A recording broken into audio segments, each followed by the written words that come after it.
otherwise, to hold a public office as CS of Information, Communication and Digital Economy, to which you have been nominated by His Excellency the President. We'll start by asking you to take an oath. If you are Christian, there's a Bible. If you are Muslim, there's a Quran. If you are Hindu, there's a holy book of the Hindus. You are Christian? Yes, I am. Yes. Hold the Bible in your right hand and raise it and recite the oath. I, William KABOGO LEE, do swear that the evidence I shall give before this committee on the matters under its consideration shall be the truth, the whole truth, nothing but the truth, so help me God. Thank you. You may take your seat and sign to the oath.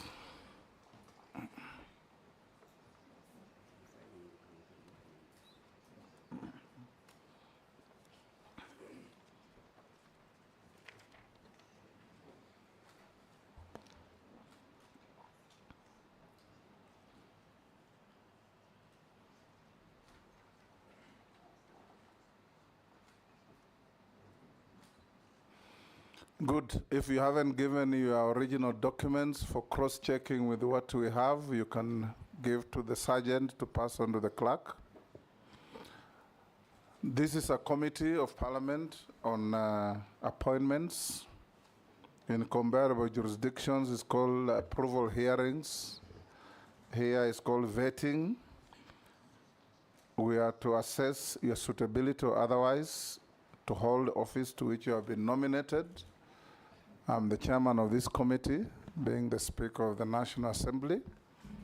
And I'll invite members to introduce themselves, starting with my deputy. I'm Gladys Boss, member for Uasin Gishu County, and also Deputy Speaker. Thank you. Kamani Shongwa, Kikuyu Member of Parliament, Leader of Majority. David Kosing, MP Pokot South, West Pokot County, member of this committee. Nelson Koech, MP Belgood constituency. Gikaria David, Nakuru Town is constituency. Yes, Junet. Junet Mohammed, MP Suna East, Leader of Minority Party. Naisula. Naisula Lesuda, MP Samburu West. Robert. Robert Mbui, Member of Parliament Kadhiani, Deputy Leader of the Minority and a member of the committee. Owen Baya, MP for Kilifi North and Deputy Majority Leader. George Gitonga Murugara, Member of Parliament, Tharaka constituency and member of the committee. I'm Ferdinand Wanyonyi, Member of Parliament Kwanza in Trans Nzoia County and a member of this committee.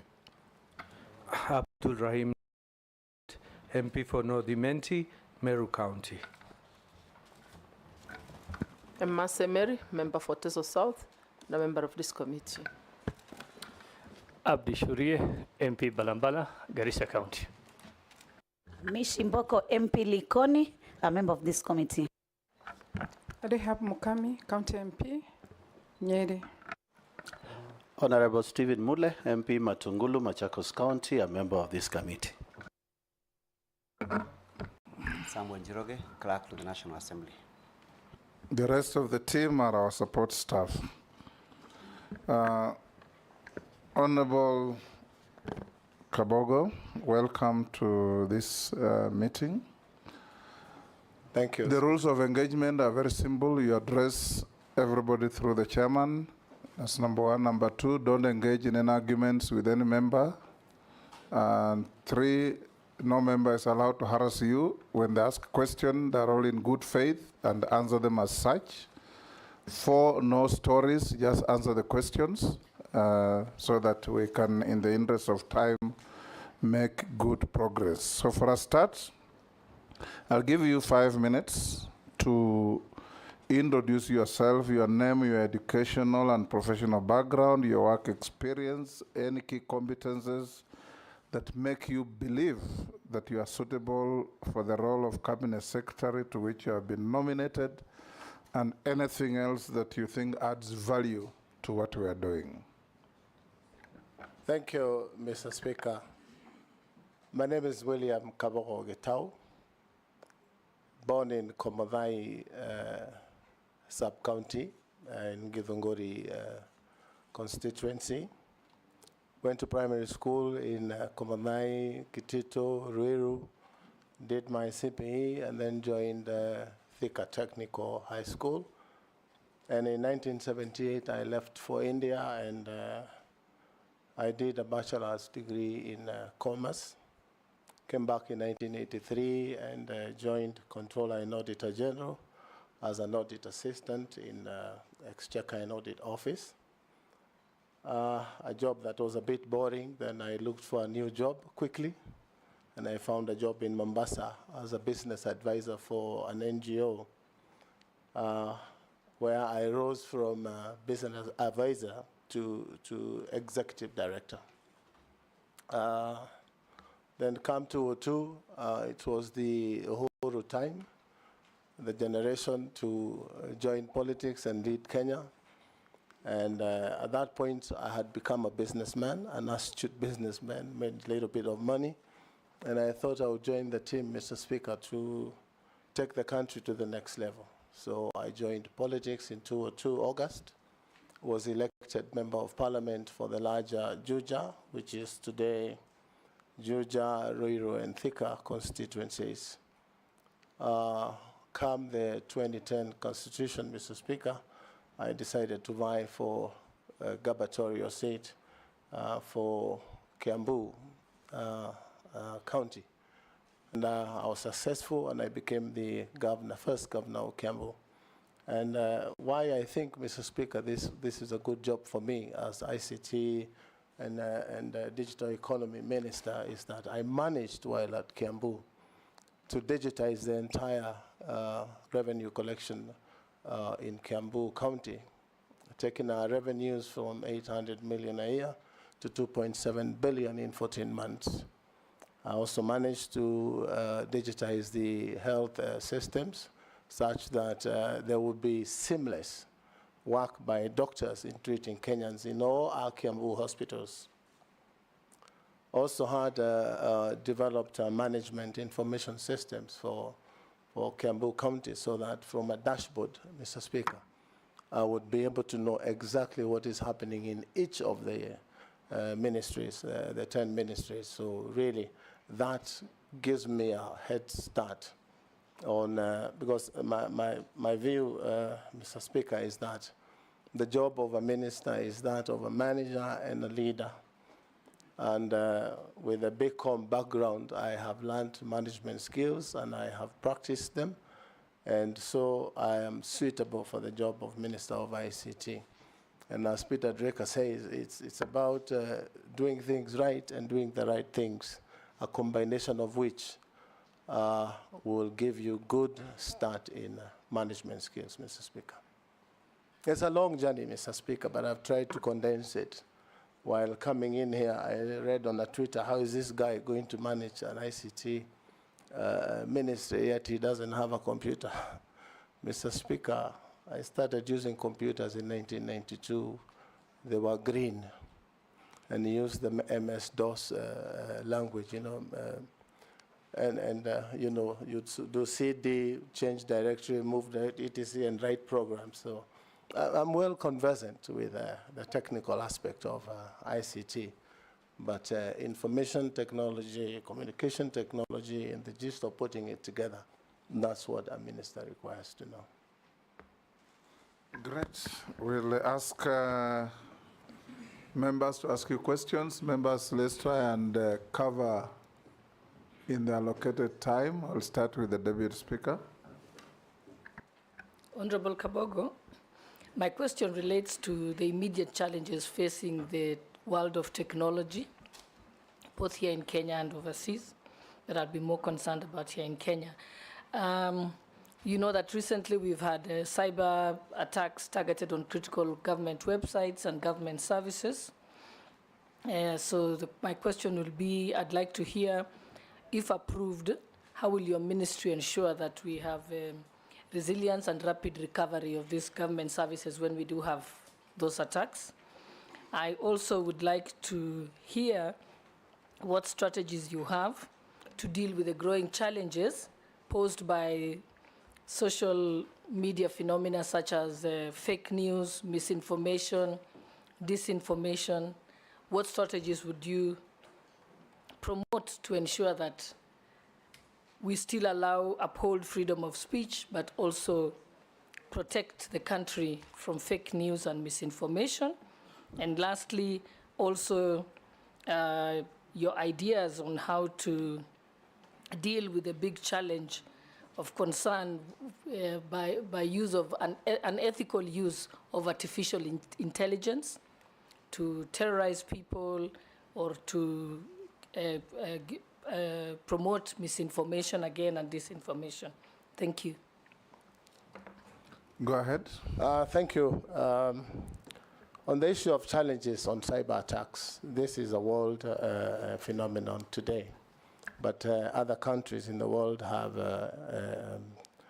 engaged professionally so that some of these things can be curbed through legislation. And it's a continuous process because the attacks are getting more and more serious because of AI. Because both AI is good and it's bad in terms of how we use AI.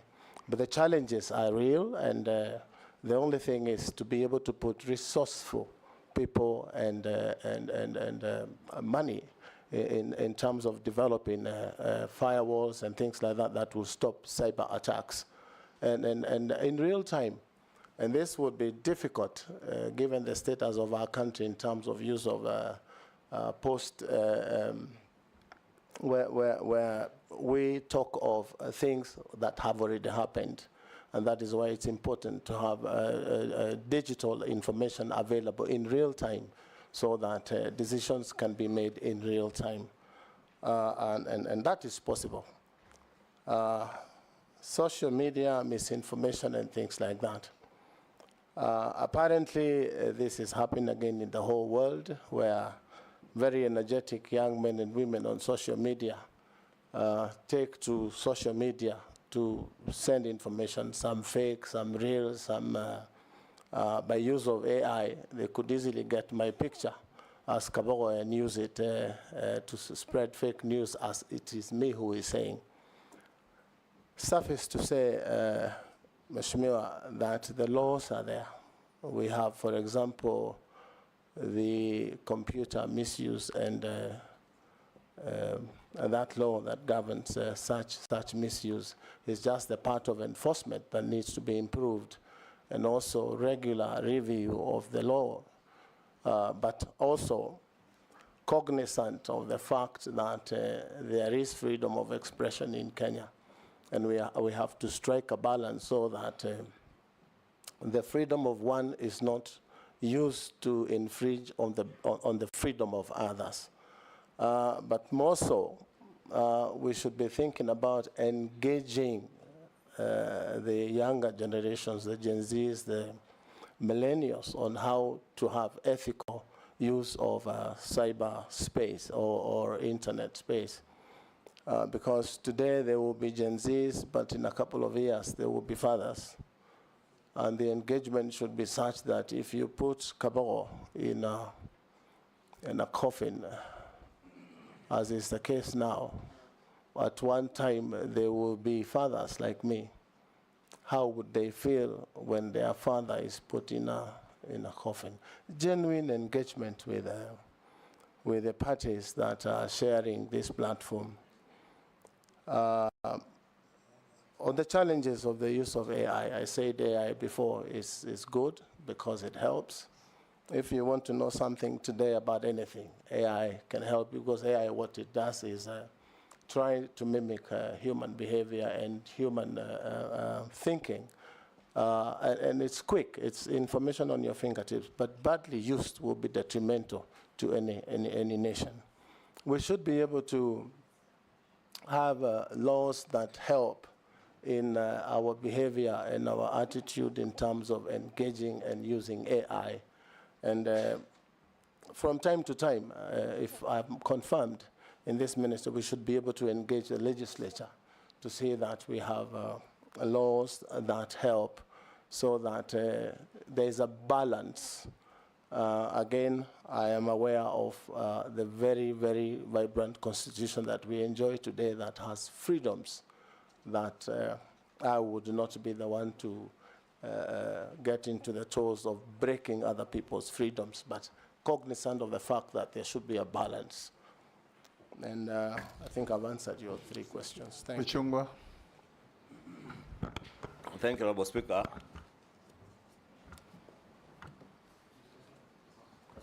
Thank you, Honorable Speaker. And maybe just for the record, the nominee is my former governor in Kiambu. And we served at the same time when he was governor, and I was a first-time member of parliament. CS nominee, you have indicated that you are the party leader of Tujibebe in your documents. Tujibebe or Kenya leader as a party leader. I don't know whether you have resigned or you intend to resign. If approved, whether you would resign. 2, in relation to the question that the Deputy Speaker has asked on AI.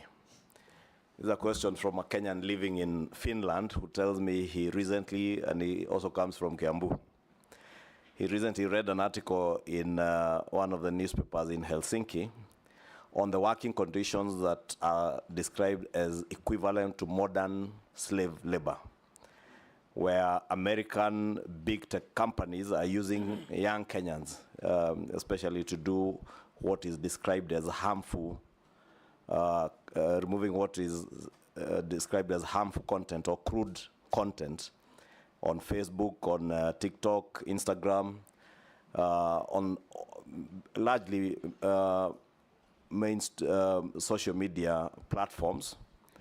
I say that they ensure that they review Facebook, TikTok, and Instagram to ensure that these important platforms are not filled with hate speech or incitement to violence. We watch murders, executions, child sexual abuse, and rape, often for more than 8 hours a day. And we are paid less than $2 an hour for it. The workers described is part of the excerpt from that article. And therefore, would want to hear what you would intend to do as Cabinet Secretary now in charge of ICT. 1, to protect these young Kenyans from being exploited by the big tech companies working on AI from the US and other developed countries. And 2, to also protect these young Kenyans from the harmful effects of the content that they watch, that they have to go through as they work. And you know, mental health is indeed a big issue and has been rated as one of the big issues, especially with those working in the tech space in the country. And probably part of it is out of this engagement with content that they are finding online as they work. What would you do to protect them? Lastly, on revenue assurance, calls dropping Kenyans telcos. Continue to work with, we all work with phone companies or telcos that call drops are very frequent, and nobody ever compensates Kenyans for the call drops. What you would intend to do, plus, because that is a situation where these telcos are stealing from Kenyans as we make calls. But the same telcos also steal from government in terms of revenue, because we have a system where KRA cannot tell how much airtime you have used, because it's a self-reporting system with the telcos. What revenue assurance systems would you put in place, probably from CA, Communications Authority, to ensure that CA has a view of the amount of data, the amount of airtime that Safaricom and all the other telcos are selling to Kenyans, because there is theft both ways, from Kenyans and also from the revenue authorities. Nominee, you can record the next questions. Junet. Thank you, Honorable Speaker. Honorable Speaker, through you, I would like to ask the nominee, Honorable William Kabogo Gitau, that we are looking here at the suitability, his suitability to be the Cabinet Secretary for ICT. In that regard, having been a governor, member of parliament, and having run a huge county like Kiambu, I have no doubt in his capacity. But these are the questions I want to ask. In 2010, Honorable Chairman, the late Professor George Saitoti then the Minister for Internal Security, named in Parliament persons suspected to be drug traffickers in connection with alleged illegal trade, drug trade, and who are under investigation. Among the persons that were named, Honorable Speaker, the name of Honorable Kabogo appeared on the list. Can you make it clear to this committee and the great people of this country who are watching you today, did you or have you ever been suspected or charged with drug trafficking? Second question is, this is a simple one, during your tenure as a governor of Homa Bay, I mean of Kiambu. No, Kichwangi, do you Homa Bay? Yeah, it's Kiambu. You have snapped, they say many times, summons from the Senate. Now, as a cabinet secretary, you will be answerable to Parliament.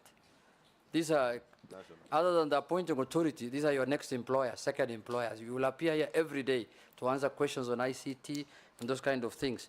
Will you be able to appear before the Senate and the National Assembly at any time that are required? And lastly, people also describe you as somebody who is they say tough-headed, bordering arrogance, highest level of high-handedness. How are you going to be compatible now with being a CS with this kind of job that requires a lot of humility? And looking at your CV, lastly, I went through, you have not indicated how many children you have. Can you share with the committee how many children you have, Honorable Kabogo? Go on. In Africa, we don't count children, so you can ignore that. Thank you, Mr. Speaker. First, I appreciate the fact that Honorable Junet has said he has no doubt I have the capabilities of becoming Minister for ICT. I thank you. Party leader, Mheshimiwa Ichung'wa, is talking about working conditions and big tech companies. Like I said before, Mr. Speaker, it is the use of regulatory frameworks and legislative work that can help us deal with these big tech issues. And the way they take advantage of especially African countries in terms of call drops. I have been a victim of very many call drops by Safaricom itself. And the minute you call them and ask why is this happening, they say it is technology, it is these days, frequencies, all these stories. As Minister for ICT, if I'm confirmed, Mr. Speaker, this will become a thing of the past. We should be able to ask CA to be able to get call logs and determine how much call drops each caller has and what the company needs to do to compensate drop times. On the issue of hate speech and harmful content, again, this is a matter of every country having its own regulations. It is true if you look at TikTok, you look at Facebook and X, you will find all sorts of pornography, actually even available to children. This is a situation where our regulators should be able to engage these providers or the owners of these apps, Facebook, TikTok and others, to know how they can be regulated. Nominee, it is not about the regulator. If you are approved, you'll be the minister providing policy direction. Exactly, That's Mr. what Speaker. Ichung'wa wants So to my know. first directive to CA is to be able to get to know how this can be regulated. And we have technical people who have experience, Mr. Speaker, on how these things can be done. I should be able to sit with them on the first or second day of my term in office to make sure that there is a direct and clear way of dealing with these problems. So, Mr. Speaker, on the issue of exploitation, I have addressed that. Perfect and harmful content, again, it is a matter of great concern how much bad content is available on these platforms, and it is worldwide. We have seen situations where other countries have stopped certain platforms in operating, like, for example, the discussion now in the US, where TikTok is supposed to be banned from using the American airspace. I should be able to get to the bottom of these things and see that the Kenyan content is good for consumption for underage and also other users. If I go to, I'm not sure whether I got the third question from... he asked if you are still chairman of Tujibebe party. Yes, Mr. Chairman, I am not a chairman of Jibebe now. The minute I was nominated by the president, I resigned the following day, and I think a copy of that is in the bundle of documents that I have given. From the Honorable Junet, a question I have dealt with all my life since that fateful day when Professor Saitoti, the late, dropped names of MPs as suspected drug dealers.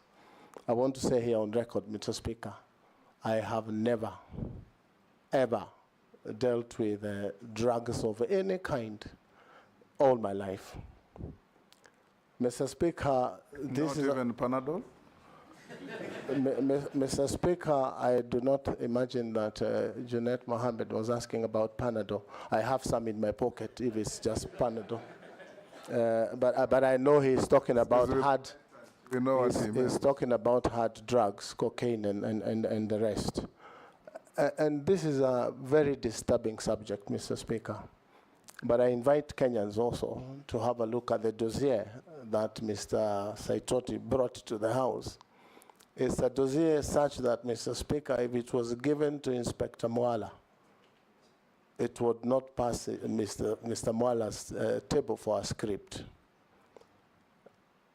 If, Mr. Speaker, at that point in time, and records speak here in this House, I fought vigorously the tabling of our names without a leave of the House, because the rules are such that if you are discussing the conduct of an MP, you need to move a substantive motion. But for that particular one, it went through smoothly as planned. But my point here, Mr. Speaker, the government or agencies, the police, did a thorough investigation, and they gave a temporary report a month later, which was tabled and is part of the records of this House. And they found that I was not culpable. I had never been involved in drug trafficking, and I had never been a driver of the Honorable Mao, as that dossier had said. I actually said, Mr. Speaker, on the floor of this House, that there is no need of anyone trying to do extradition proceedings to get me to travel to the US to answer these charges. I offered myself. They give me a one-way visa, and I'll take myself to any part of the world to answer charges of drugs. It's never happened. So the authors of that dossier probably didn't get exactly what they wanted, but what they got is messing with people's names. And that is the situation it is today. Mr. Speaker, it has continued to happen. People talking about... you will find some of us are named Pablo, all those names. But the truth be told is that I did take some people to court. If you remember, there was a program by Standard called something Mihadarati by Mheshimiwa from Nyali. And I did take them to court. It's taken long, about 8 or 9 years. But finally, I got judgment against them, and I was paid a little bit of money. But circulation is still happening. This is something I am bound to live with for the rest of my life. But I do not do drugs. Thank you.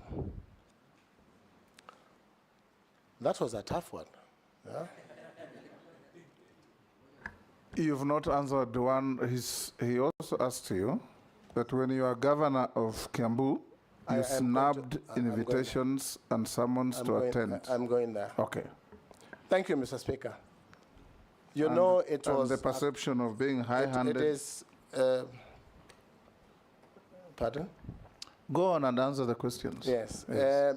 In the beginning, when governors were being called to Senate, there was a general feeling that we should not come to Senate as an independent government. But when it was clear through court decisions that governors would appear, we started appearing, and I want to be on record here, Mr. Speaker. I came to this Senate House to answer questions of senators. For 3 consecutive years, Kiambu had appeared. As a matter of fact, I came to the clerk of that committee and I said they can ask the chair, I think it was Professor Nyang Nyong then, that should any county be invited to the Senate and they do not appear, Kiambu can appear. It's just next door in short notice, even half an hour. And that's how we managed to go through our audit queries for Kiambu for 3 years. So I should be able to appear before the House of Parliament, both Senate and the National Assembly, to answer any questions that may arise, and also carry along the staff of the ministry. Sometimes you ask questions. I've been to this house. Sometimes you ask questions and the minister is given questions by technocrats to bring to the house and they're never accepted. I should be able to come with the PS or whoever it is and tell them, now you need to answer this question because it's being asked by MPs who represent the people. It's the people asking. So I will honor invitations to appear. What was the other part? Are you arrogant, yes, hard-headed, and high-handed? Mr. Speaker, I have a very serious face, just like yourself. And that may sometimes be confused to me, but I'm very straightforward. And I do not beat about the bush. I say things as they are. And this is where people wonder whether doing things right or doing the right things is the thing to do. I believe in doing things right, but doing them right. So that sometimes it appears. I have a very strong personality on putting things in order. And that is why I was able to bring order to Kiambu, a very difficult county. How come they rejected you after 1 term? Mr. Speaker, that is a long discussion you and I would have because you know how elections are done in this country. Yes, Junet? Mr. Speaker, the nominee has answered by saying he is not high-handed, he is not arrogant because he has a very serious face. So does he use his face and his bald head to scare people? Speaker, maybe because there's also a question CS nominee did not answer, but probably just in defense of him, Honorable Speaker, on that, or without being seen to defend him, from a question by my colleague Junet, is probably a character trait of people from Kiambu of being straightforward, saying it as it is, and we are at times misconstrued to be arrogant. But that's just the way we are, Honorable Speaker, those of us who come from Kiambu. So is that what you said, leader, at the burial of the mother of the Speaker? Honorable Speaker, CS, my question on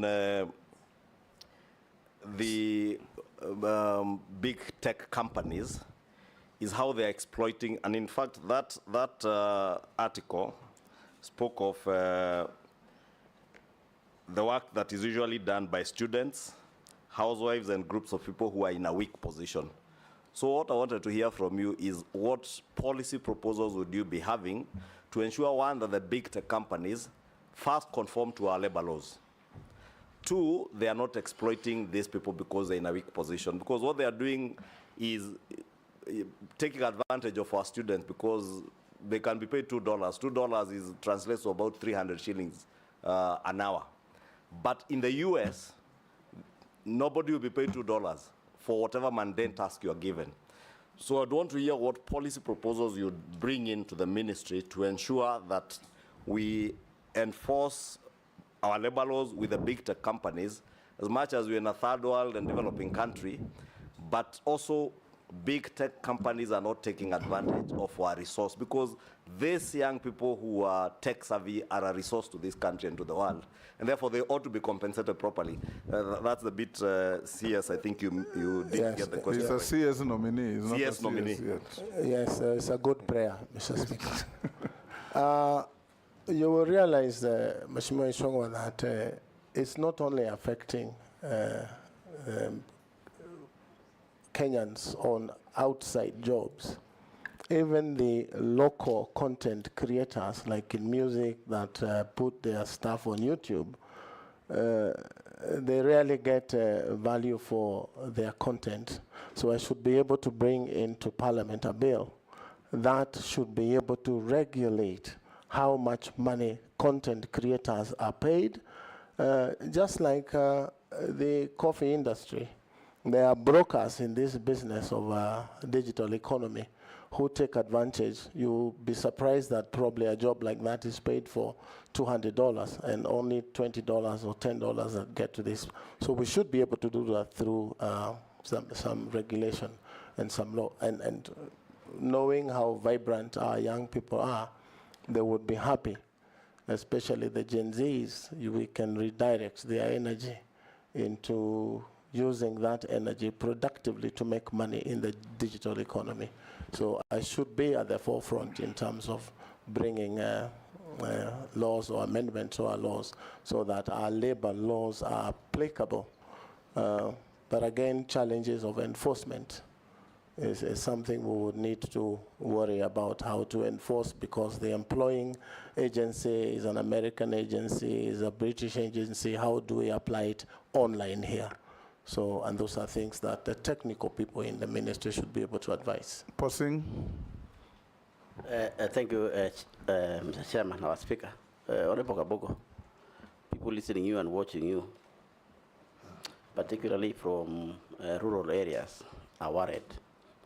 They have given me their messages. And they're saying, how much does Honorable Kabogo know this country? How much does he travel out of Kiambu? Out of Nairobi? How much? Like, for example, do you know anywhere, like in Pokot, any location in Pokot? As an example, Honorable Kabogo. Why? Because of the Minister for ICT now.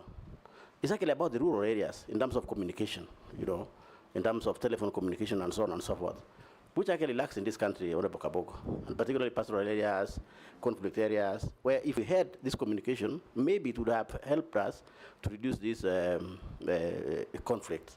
And therefore, they're asking me to ask you and tell them, how much have you traveled out of Kiambu? Number two, what are you going to do should Parliament approve you and the President appoints you? What are you going to do with the Universal Service Fund? You know that sits in CAK. And that fund is supposed now to do what I'm telling you, making our country reachable in terms of telecommunication. But it's not being used to the best of. There are many Kenyans who cannot call Nairobi now. So, Honorable Kabogo, how much have you traveled out of Kiambu? Hold, Coach. Just not Honorable Kabogo. Thank you, Honorable Speaker. Honorable Kabogo, our cyberspace has become extremely robust. And I have a totally different view. Many people will probably vilify the young people out there who have different arguments and are doing all sorts of things in that space. But in this very same seat that you are, 4 months ago, I asked the then nominee, who is now out, what she will do, particularly with the space of the many young people, enterprising young people, whose source of employment will have otherwise been in that space. I give you an example. Mulot, for instance, is a small town, but extremely robust in terms of business. That is particularly coming from the cyberspace. So many young people, but many of it borders on criminality. And I posed a question at that time to the CS nominee that what will she do differently to make sure that you can harness the young people there and have a resource in them.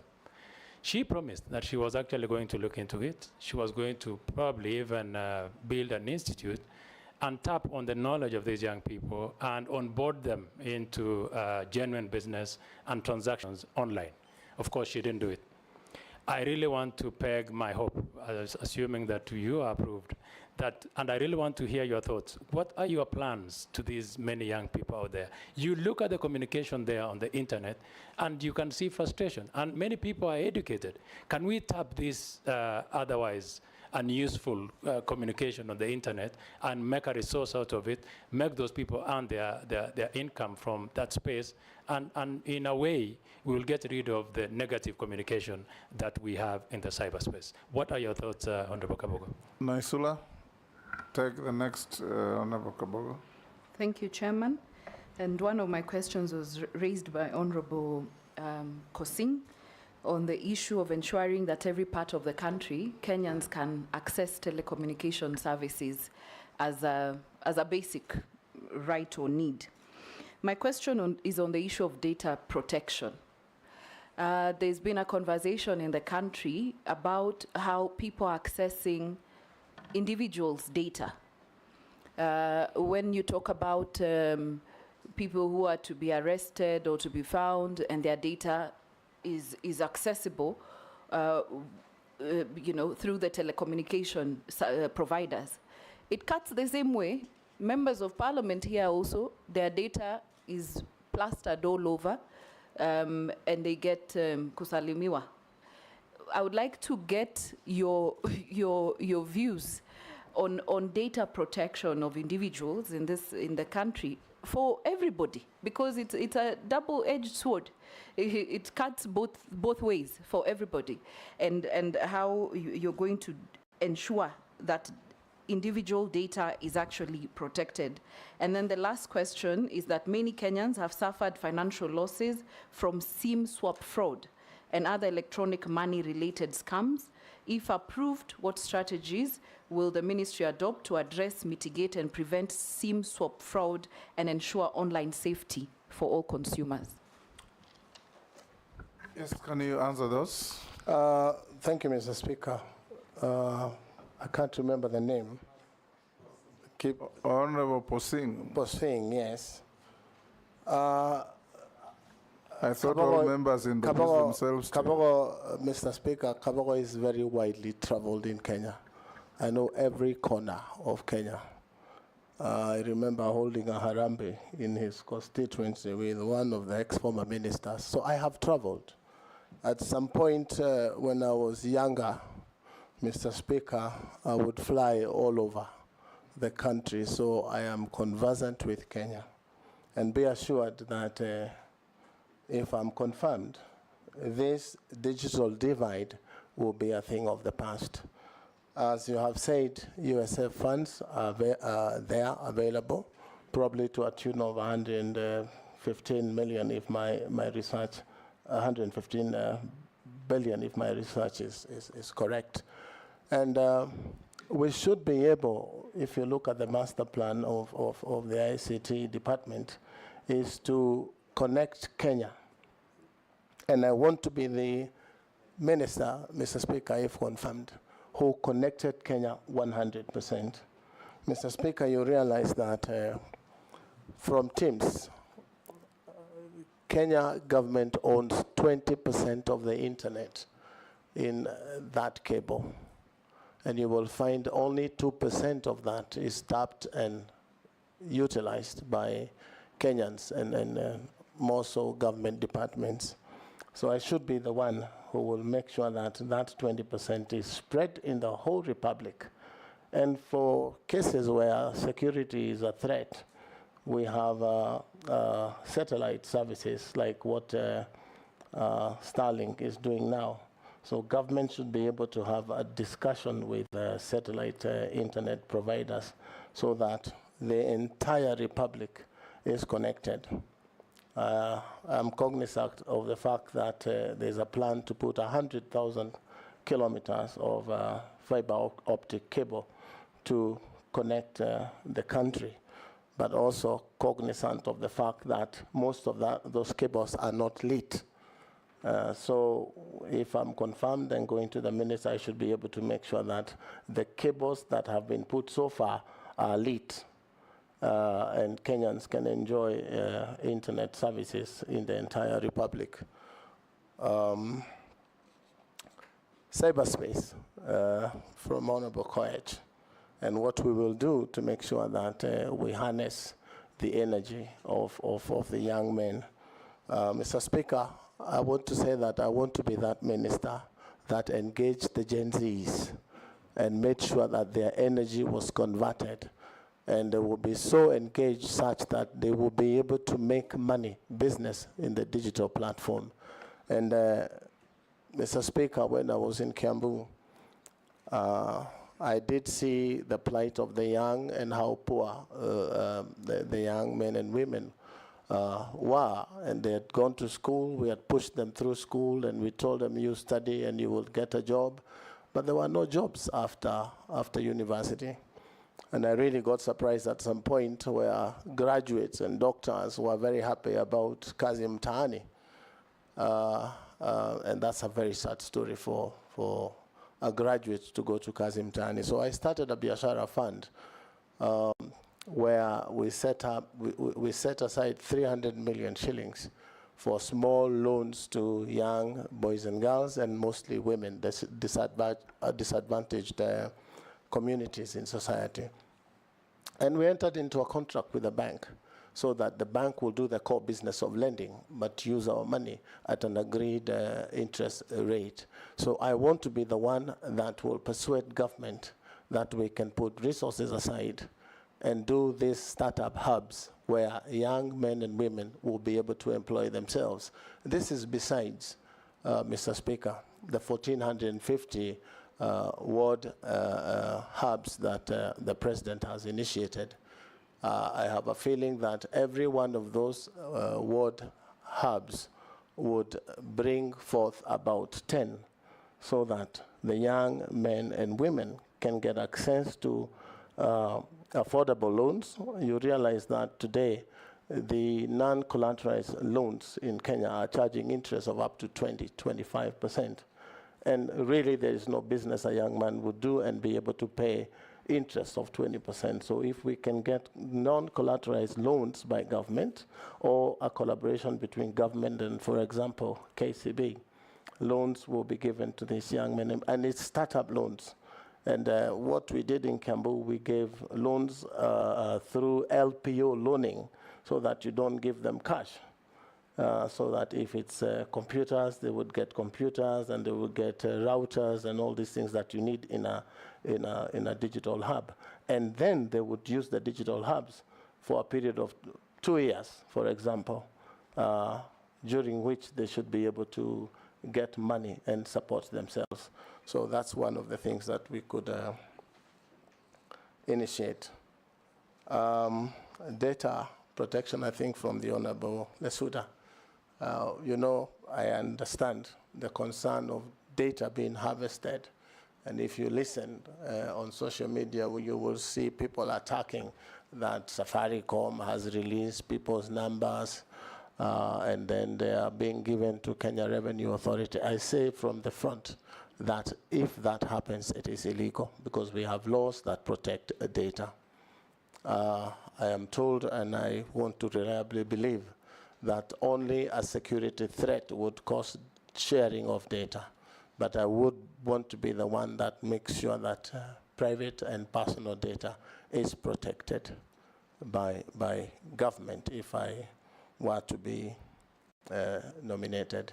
It is a serious threat to persons, it is a serious threat to families, and I would want to make sure that, again, dialogue between parties, discussions online and offline and in places like Parliament, opening public portals to discuss data security, data protection, etc. would help, so that we create a modus operandi sort of on what we say and what we, because some of these things may just be not true. I do not want to say it's not true, but it may be so.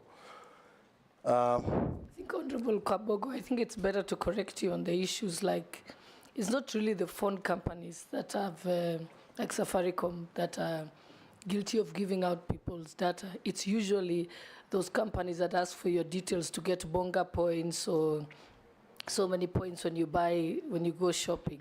Those are the ones who have your data, and that's where the fault has actually been, not the official service providers. Correct, I'm think that's a corrected, but very that too happens. Yeah. But I also want to say that when you go to Carrefour and buy something online and it's delivered to you, the next thing you see is a message from Carrefour asking you whether you will be buying the same things again, meaning that the number you used to pay, your M-Pesa number, has been harvested from the mall and it is being used. So we should be able to regulate that by legislation, and I'm sure it is doable. Again, remember the extent of use of the social media platforms. We have the most expert young men in hacking. So hacking is also an issue where people just hack into places like Carrefour and be able to see who is shopping what and how much capacity they have. So it's an entire complex industry, but Kenyans are innovative and we have the capacity to deal with those problems. Thank you. Mary Emase. Thank you, Chairman. My question to the nominee. This country's been battling with a lot of gender-based violence, femicide, and many others. And I want to take you to 2011. In 2011, a young university woman with a beautiful and a promising life, Miss Mercy Keino, was found dead in unclear circumstances, just like many of them that we lose through femicide. And that was after being invited to a party where it is alleged you were the host. That tragic incident left so many Kenyans, so many questions in Kenyans' minds, and still remains in the memory of many Kenyans. Kindly expound on this and explain whether you are fit to hold office in light of these allegations. Thank you. Dawood. Thank you, Mr. Speaker. Honorable Kabogo, you've been a governor. But I think you know the docket you're going into is the ICT and communication. And the Kenya Kwanza government needs more communication out there than anything else. I believe you know about holography. If you do, please, you will tell us how you would want to deploy it, even if the president cannot make it into one area to communicate, or a minister. They do not have to go in 2-3 places. It can be done through holography. Would you explore that idea? Today, I don't know if you're aware of the Kenya National Artificial Intelligence Strategy Paper 2025-2030 has been released, a draft has been released. I don't know if you're aware of that. If you're not, what you will find, would you then want to change what has already been circulated as a draft, or how will you enrich it? You have said you will get bored very easily. That's why you left the job you were doing. I hope the job you're now looking for, the right now, which we are vetting you for, you won't get bored so fastly. The last one is regarding KBC and Communications Authority and Helios. Helios, the one which was buying telecom. Helio, I'm corrected. If I don't know how you have communicated with CAK, there is a debt which CAK has got of KBC, which has not paid about 6 billion shillings. How are you going to tackle that? And how are you going to tackle the retirees of KBC who are not getting their pensions and the lump sums from the year 2021? Thank you, Chair. Ferdinand. Chairman. May I switch on off your mic? I think traveling around and interacting with the people from this region, the East African countries actually are looking at Kenya as a more developed, because I've been to Tanzania, Uganda, and even Southern Sudan. And I've realized that the whole Kenya to be more developed in terms of the ICT facilitation. And I just want to see, because they can, instead of people traveling, what have you, how are you going to improve, how are you going to coordinate this infrastructure with the other countries? If we met you, the Minister for Communication. Secondly, I think what we are seeing around is a lot of indiscipline among our youths. And you are trying to explain, but the youths needs a program, a specific program to be able to discipline them going forward. If we leave them the way they are, this country is going to be thrown to the dogs. So what programs will you come with? Being, of course, you are saying you know this discipline. What are you going to come up with a program to be able to discipline our children so that going forward, there's discipline in the area, particularly in your country? Thank you. Last on this batch, Murugara. Yes. Thank you, Mr. Chairman. Nominee, just put a star against KBC, because we are not very good at keeping our national heritage. I mean, the successor in title, KBC, took over from VOK. And VOK was quite developed those days when we used to have it as our main station. Today it's a pale shandal. And we are worried that other entities in other countries, which are possibly national broadcasting corporations, like BBC, South African Broadcasting Corporation, have been able to peak, but KBC is going down. What measures are you going to put in place to transform KBC so that from your tenure, the time you take it up, if you're approved, we now start seeing KBC coming up to a point that it will become a competitor of BBC, South African Broadcasting Corporation, Voice of America, and everybody else. Secondly, a while ago, a very noble idea was introduced, which was to digitally register Kenyans through a number called Huduma number. We were given a very good story of what it was going to be, that you will get your number for those who are being born from birth, and you would carry it to the grave, such that it would not be replicated, and we would always be able to tell who that person is. That was from the office of the president, but principally it should have been from the Minister of ICT. Is it a good idea to have Kenyans registered under one card, under one number, like the Huduma number, which is going to be your everything? And if it is in your favor, how would you protect that under the Data Protection Act? Thank you. Nominee, you can answer those four. Mr. Speaker, the first one was from Honorable Mary. Yes. Is that so? Mr. Speaker, the issue of 2011 of Mercy Kaino, a very tragic story, Mr. Speaker. The honorable member has said it is alleged that I had invited people to a party. Mr. Speaker, that is not true.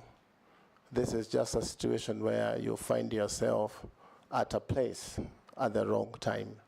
It was a public place, a restaurant, and there were several groups of people in that place, Mr. Speaker. And the issue of the death of Mercy Kaino came to me 2 weeks after she had been buried. And even if I had met her the following day after that hotel or restaurant, I would never have noticed her.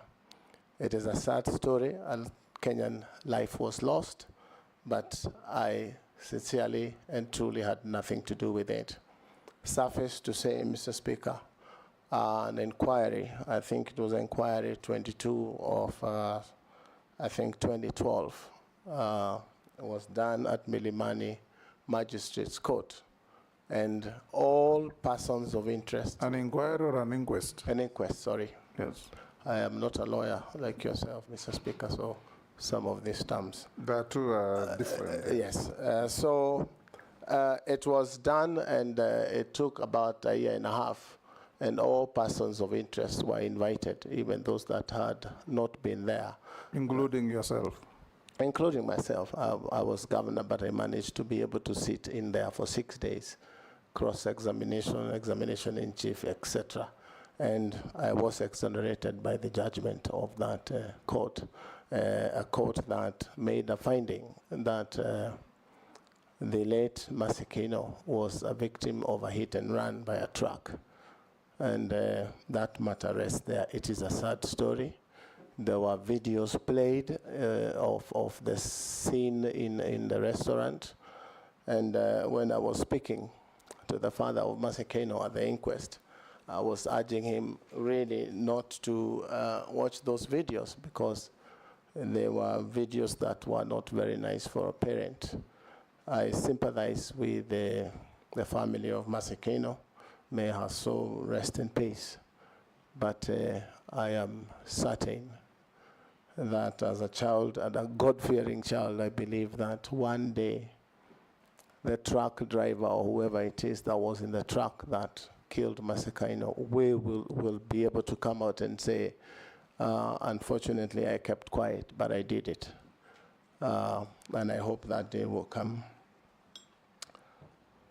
I have a copy of the inquiry report with me if anyone would be interested to have a look at. It's a public document. Honorable Dawood, I am not aware of the 2025 bill, but he asked me what I would do if it's there, whether I would reverse. I would have to probably study it closely with the technocrats in the ministry and understand what has informed the bill, what it wants to cure, and look at it with those that are technocrats in different divisions in the ministry to make sure that we bring to law a useful legislature that will help. I'm not sure whether I understood your It's a strategy draft, not a bill. Right, so I'm well advised. So that's what we will do. Look at it and go through it with those that have proposed that draft.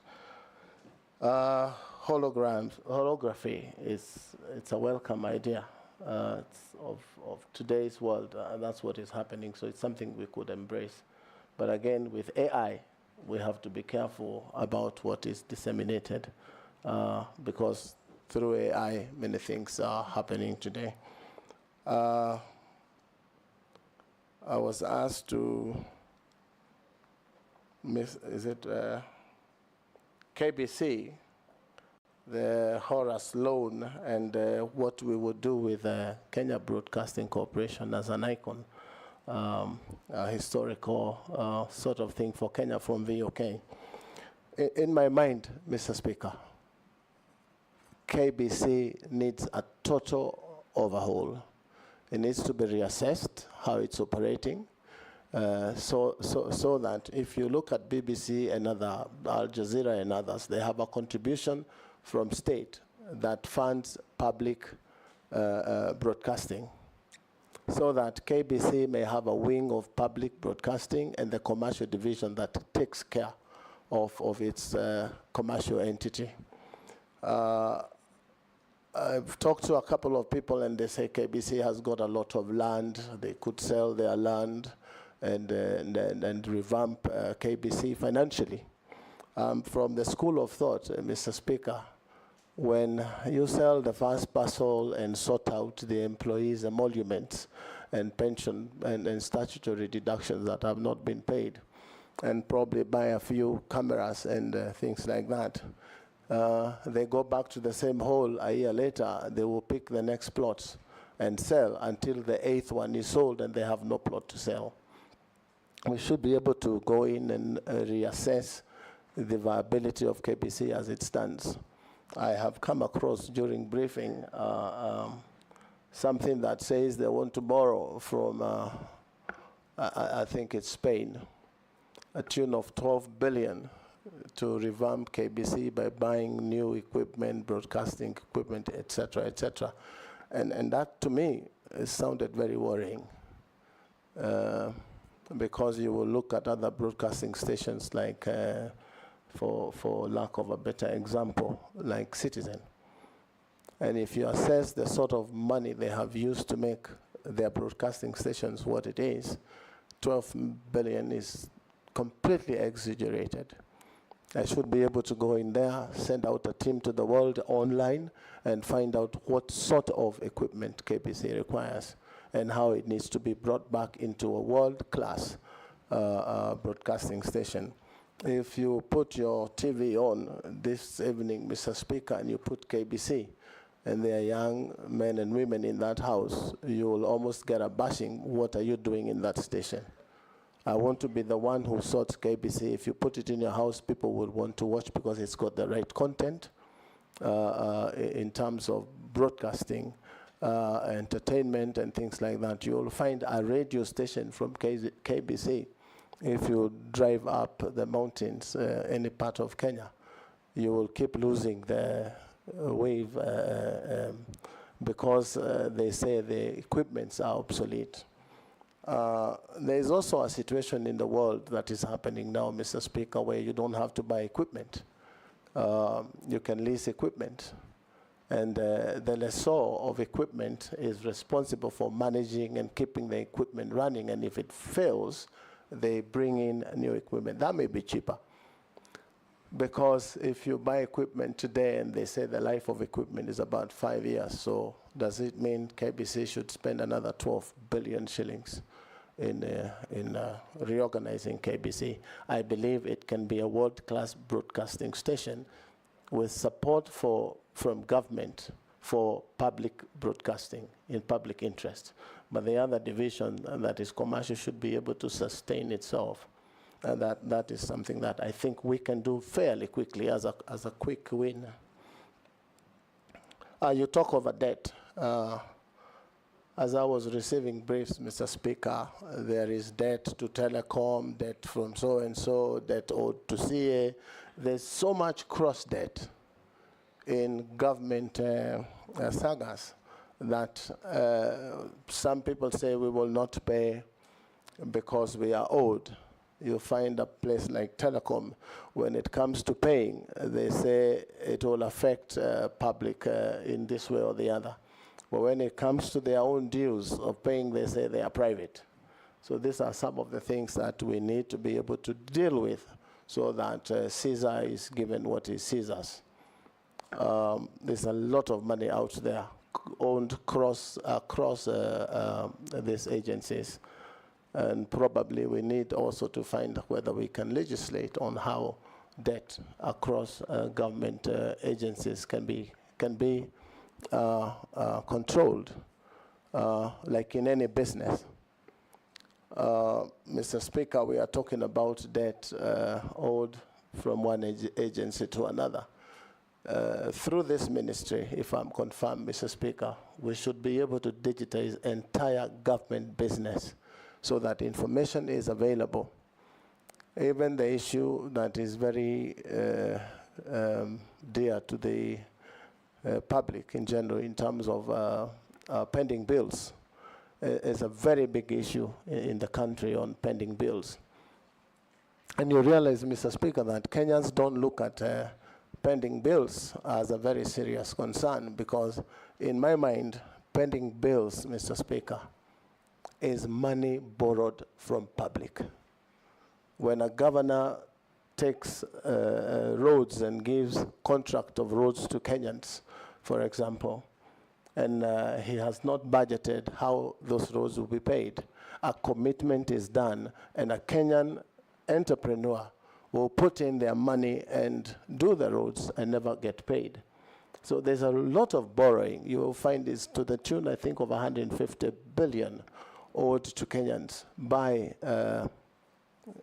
government agencies. So this is something that we need to deal with as a country.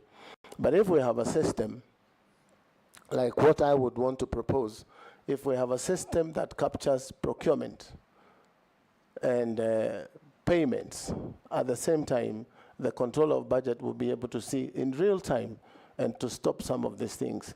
But because we wait for a year or 18 months until the audit reports come to the House for people to be invited here for questions, we should be able to digitize government business so that information is available to everyone and sundry for action to be taken to stop some of these things. So I imagine at some point in 2 years, Mr. Speaker, if I'm confirmed, the Speaker of the National Assembly should be able to see exactly what the MPs are doing wherever it is they are on legislative business. The President of the Republic from one dashboard should be able to see what is happening in development programs in Kenya. As we did in Kiambu, I could tell that from my office, what is happening in every ministry, 10 ministries in Kiambu, and would make decisions on time. There would be a management information system that gives an amber light when you open your document, and it tells you here something is about to go wrong. Red means it's chaotic, everything is bad. And information available in real time should be able to take us to the next frontier. Yes, Owen. Ferdinand, oh yeah. Did I answer? No, you didn't touch on Ferdinand's question. Ferdinand is East African, first and foremost. It is said Kenya is the Silicon Savannah of Africa. It is top #1 in Africa in terms of ICT and digital economy. But that does not put us in the first world. So it's a lot that needs to be done in terms of fast connectivity, so that we have high-speed internet in the whole country, ICT skills in terms of equipping the young with skills to be able to use these platforms. But again, our landlocked country neighbors should be able to use our infrastructure to get internet to Uganda, to Rwanda, and those other places. If only the bureaucracy between governments is sorted, so that we can take advantage of the position that we occupy in terms of ICT and digital economy in Africa. So we stand quite up there, but that we could take advantage. Owen Bayer. Huduma number, yes. What happened to Huduma number? Yes. One thing, Mr. Speaker, there's a lot of skepticism in the public about their information. Always people thinking government wants their information to give to KRA, government wants their information to do this. And we have to continue engaging ourselves as a public on why isn't it necessary to have information of Kenyan people in one database. For as long as that information is safe in the hands of government, it is important that government from one, if you walk into Dubai now and you give in your passport, if you've ever been there before, anything, they have got your stuff there. If you are exiting Dubai, they tell you to look at the screen and you're taking your identity. The time you're kicked out of Dubai, you will never go back to Dubai again because your information is right there. So I think myself it's a myth that we need to deal with in terms of educating ourselves and having this open dialogue that government is not always bad. Because, you know, that is a sort of general feeling I have now. But it's working, it's something we can work on. So I believe it's important for any state to be able to know its citizenry, right from birth all the way to the death certificate. So I have nothing against Huduma number myself, but we need to go in there and find out, are there other things that are being done that look like Huduma number? Because every other time this is changing, that is changing. I believe we can have one document that suffices for all services, and avoid spending public money on some of these things. Owen Bayer, Thank you. This is the fourth time you're take the calling my next question. round. The fourth time you're calling my question now. Yes. Thank you very much, Honorable Speaker. Honorable Speaker, I would like to ask the nominee this question that touches on collective responsibility as a binding note for Cabinet. You're aware recent events have shown that a CS could actually call a press conference to complain about and seek questions for government he serves in based on a personal issue or personal matter. And if you are given an opportunity, Honorable Kabogo, how would you handle this issue of collective responsibility? And that would you have the discipline to really stay in government and say this collective responsibility, or will you just, as a politician, you know you're a politician, go the political way and seek public sympathy, or would you handle it differently? Secondly, Honorable Speaker, our question on expired data. You know, when you buy data, you don't use it, it expires. And I see on my phone a lot of data that is I can't use. You know, a lot of it I can't use because it's expired, but it is there. But when it comes to consumer protection, why would I be forced to use data when I don't want to use it? It's my property, I bought it. Why would a telco want really to control how I use it? And how are you going to bring in policy and regulations on the same to ensure that Kenyans are not robbed by telcos in terms of expired data? I think there are millions of expired data out there. And Kenya are suffering. They have it, they can't use it because somebody decided they can't use it. You know, and lastly, Konza Metropolis was a great idea. We see it when we pass going to Mombasa and we see the development that is there. But the idea behind the Konza Metropolis is that we're going to have cutting-edge technology coming out of it. Cutting-edge technology, that we are Silicon Savannah. And that was the base for the Silicon Savannah, that we would see a lot of things, apps and all that coming out. But what we see a lot is buildings. We see they come out to install internet, simple things that would have been done from Nairobi. But we have a whole lot of a metropolis, and we would like to see it work. If appointed as a Cabinet Secretary for ICT, what would you do different to ensure that the Silicon Savannah that President Kibaki envisaged then and the Konza Metropolis would come to fruition as soonest for Kenyans, for the many young people who are looking for jobs and getting disturbed on the internet and, you know, on phone? They would be there producing high-end technology, but now they're not there because we haven't actualized what President Kibaki wanted us to have. I thank you. Robert Bui. Thank you, Mr. Speaker. First, you know, recently we had an international company that was also taking advantage, like these other big techs, and mining, data mining. You know, we found queues at KICC of young people lining up to have their irises, I think, copied. And it took the intervention of the National Assembly, actually, to stop that. So what will you do to ensure that this kind of thing doesn't happen again? Now, there's also the issue of pending bills that are owed to media houses by the government. And, of course, that has led to some of these media houses closing and, journalists being owed a lot of money. What will you do to ensure that they are back in business? And finally, what do you want to tell those young Kenyans on social media, because this ministry is responsible for social media, and who are actually out there saying that they believe this position should have been given to a very young techno-savvy youth in furtherance of the Article 10 of the Constitution, which is principles of good governance. Thank you, Speaker. Let's take one more. In fact, two more. Mule. Thank you, Mr. Speaker. Honorable Kabogo, if you are approved by this House, and I heard you speak about Starlink, owned by the billionaire Enoch Marx from the US, what will you do to make sure that you protect the investment done by Kenyan companies like Safaricom, Telecom, and any other investment which has been done in the country, to make sure that Starlink does not come here and kill Safaricom overnight? You know the number of people working for Safaricom. The revenue collected by government from Safaricom is the highest.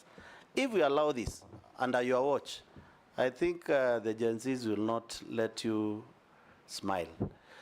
So we want to hear your views on that, because it's a connectivity issue and investment by Kenyan taxpayers' money in this country, and you must protect it. We need to hear that. Secondly, Vision 2030, which has emphasized a lot on development on knowledge-based economy, highlighting the importance of ICT in this country through education to enhance productivity and efficiency, is key. And you are getting into this ministry whereby we have only 5 years to actualize the Vision 2030. That's 5 years to go. And we still have the Concert City, which is supposed to, and it was one of the flagship of this, to make sure that digitization and ICT integration in the schools is well implemented. What will you do in the ministry to fast track this and probably leave a clear legacy to make sure that the vision for Honorable the late Mwai Kibaki of Vision 2030 is achieved? Thank you. Raso, I'll jump you to Shuria. He says he wants to ask a question and shortly leave for a meeting. Shuria? You are going together? They are fasting. No, it had nothing to do with religion. Thank you, Mr. Speaker. Mheshimiwa Kabogo, there was a recent public notice issued by the Communication Authority on tax compliance for mobile devices in Kenya, which has raised concerns among consumers and stakeholders regarding its implementation. To your knowledge, what is the intention of this notice and its relation to the government agenda on telecommunication security? Thank you. So, Raso, if you are going together, then I'll give you the opportunity. Mr. Speaker, he seems not to have gotten the question. He wants me to repeat it, is it? Okay.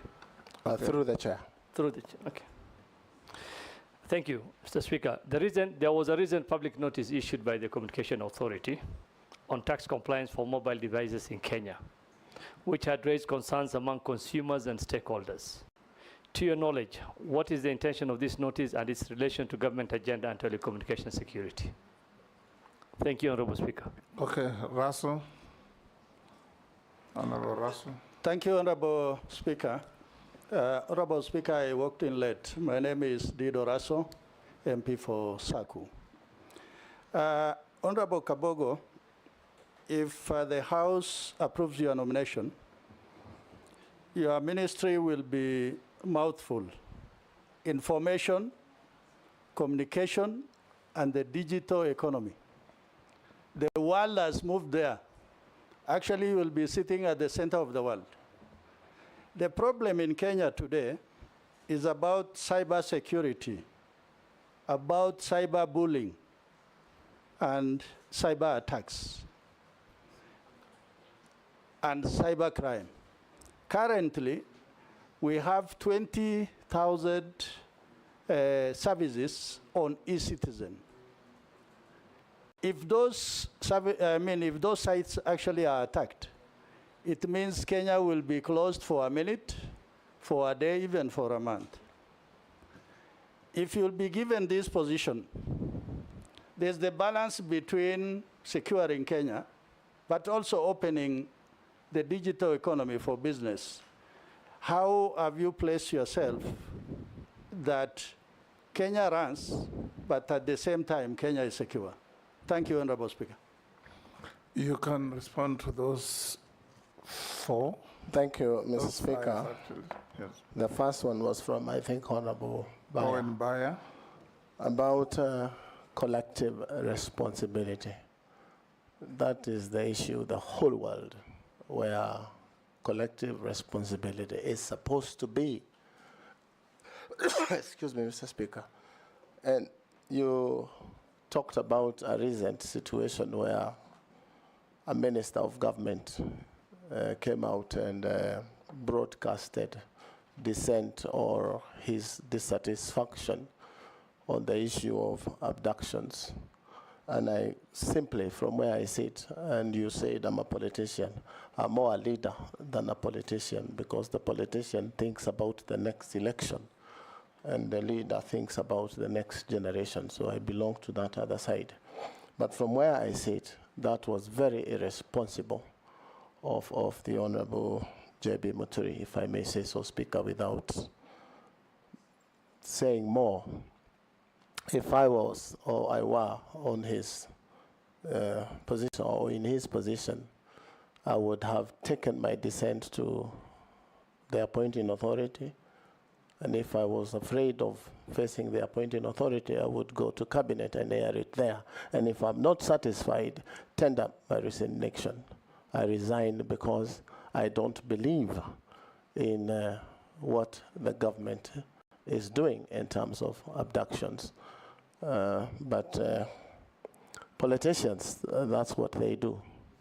I hope I have answered you. Then there was a question of expired data. Mr. Speaker, I personally have been a victim of buying data. And the next week or so, I was told my data had expired.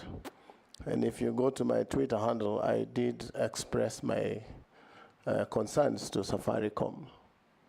And I said we should stop now using Safaricom. At that point in time, that was my belief. And I explained that you cannot go to a shop, Mr. Speaker, and buy sugar, and then come to my house and tell me how not to use or how to use that sugar. And I think I want to inform the member, since then, I really had a back and forth with Safaricom. Now they give you an option of buying, I'm not speaking for Safaricom, but they have an option of you buying data without expiry or data with expiry. So ujitume, ununue, whatever it is that you feel is good for you. But it was very disappointing for me that day, and I believe for most Kenyans. Mr. Speaker. Yes, Owen? I mean, I think we need a policy, because if you make expirable data more expensive and data that does not expire cheaper, then what you're doing is you're robbing citizens. So I think we need a policy to stop this daylight theft, because there's something called consumer protection in this country. And I think the Minister of ICT owes this country a duty of care to protect consumers of data, to just have non-expirable data. Thank you. So Mr. Speaker, I agree entirely with the member. And if I'm confirmed, I'll fix it. I'll fix it. Go ahead, Robert Mbui's question. Yeah, the other part of Honorable Bayer's question was on the Konza city. Yes. Mr. Speaker, you realize that this was a dream 16 years ago. And things were different 16 years ago. And from where I sit, if I'm confirmed and going, we shall put the issue of Konza City on the table and reevaluate whether the original dream still stands and what it is we need to do with the very huge investments that have been put in Konza. And as a businessman, I have asked myself time and again, why haven't I ever thought of going to Konza and invest there as an astute Kenyan businessman? And in my mind, Mr. Speaker, is that there is nothing attractive from the businessman point of view, because I've seen others come up in Dubai. I have invested there. I've seen others in other places of the world. So really, Mr. Speaker, we need to reevaluate the concept of Konza City. A lot of money has been put in Konza on infrastructure. Phase 1, almost 95% complete. But my question is, what is it we need to do to make Kenyans themselves and foreign investors be attracted to investing in Konza? You know, Nairobi is competing with Konza. So we must have an incentive scheme that sends people and international investors into Konza, like tax holiday, duty-free status, land available at almost zero rate, so that they can put huge investments. is to create the demand and the need of people to invest in Konza. And that would be a game changer. And there's something in the world that is happening now called tokenizing. We can raise money from public and from investors and buy tokens for Konza so that it can build itself. But always when it's a government project, people tend to want to go slow on again, bureaucracy, again, the way decisions are made. I have had a little bit of a briefing on Konza, and there are many things that we will put on the table and see whether we still have to do business that way. I'm told Konza city is building hubs. The 1450 or the first 100 hectare, which is the authority responsible with connectivity, will do internet. Konza will do the structure, and hectare will connect, from what I understand, and then probably give an ISP to run. Is it really the right thing to do for Konza, to build these hubs or concentrate on the core mandate of Konza? This is questions I will need to ask until I'm convinced that that is the way to do this business. So there's a lot that will be on the table of the ICT minister in as far as Konza city is concerned, because 16 years ago, it was a great idea to have Konza as one smart city. But today, you would see that we need to devolve and have smart cities almost in every county. And that's the way the world is going today. Why don't we have the Elon Musks of this world investing in Konza City? Do we risk losing the total amount of money that has been invested in Konza? Then there is land being given. For how long has this land being given has been going on? What is the criteria? Are these people going to invest, or they are people who speculate? These are things that the ministry needs to look into and reorganize Konza the year today and not 16 years ago. That's from an outsider's point of view. Data mining. This is something that I'm not sure who asked, but this is something that you're not sure? You're not paying attention? Sure. Second? You are not sure who asked? I'm not sure. I didn't get the name. That's why I'm saying. Robert but I know it is a member sitting just there. So sorry, I did not get your name. But be that as it may be. Does that tell a story about you? All these members introduce themselves to you. Mr. Speaker, sometimes you do not hear the pronunciation of the name, so I do not want to take the risk of calling someone in a name that is not their name. And the name tags are also there. Unfortunately, he is Honorable Robert Mbui. Go ahead and answer his question. I am physically challenged from seeing far. Honorable Mbui, you will excuse me, but data mining, as I had said earlier, it is something that needs to be checked. It needs to be regulated. What sort of data is going into whose hands? You did give an example of a company that was collecting, I think, data from Kenyans, and they were paying. So government should be able to regulate who is it that is collecting data from Kenyans. And I think that's not a big deal to do. We should be able to quickly. In fact, should we allow any foreigner to come and mine our data? In my mind, we should not, unless it is done through a government agency. And for what reason, Mr. Speaker, we would want to give data of Kenyans to foreigners? For me, that is a straight no. But you find that Kenyans are very enterprising, Mr. Speaker. When the rumor was that you get 10,000 shillings after you register, sometimes Kenyans don't give a damn of some of those things as long as there is some enterprise happening. So we should be able to engage people and them understand that it is wrong for them to give data to anyone. So I want to tell Kenyans to be careful on who you allow to take information from yourself. But if we have rules and regulations on how this thing is done, it can be controlled. Now, Mr. Speaker, I think it's Honorable Mule. I got. Yes, Robert. You haven't finished my questions on pending bills and what Kenyans on social media are saying about this docket.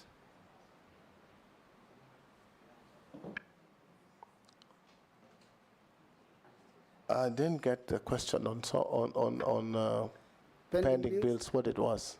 Yeah, it was about pending bills that the government owes to media houses that have led to some of them collapsing and journalists not being paid so much money. So what will you do when you get into office? And the other one was what Kenyans are saying on social media. They're saying that this docket should have been given to a young, techno-savvy youth in furtherance of Article 10 of the Constitution. So what do you have to say about that? Let me deal with the first one because it's fairly easy. The issue of pending bills, Mr. Speaker, I had addressed the issue of pending bills to Kenyans, not now media owners, Kenyans themselves who've built roads, who've built hospitals, and their money is held by government. I'm saying we must have a way of controlling pending bills. And if we digitize government procurement, media houses procurement, no one will go and spend money they cannot pay. And I gave an example of a governor who walks into office, like I left office, somebody else walked in, and quickly they want to commit money for roads, for either one reason to build roads or another reason. And Kenyans quickly run and put their money into those programs or projects, and to wait for many years not to be paid. There must be a way we can legislate on the issue of committing funds that you do not have. But if I am confirmed.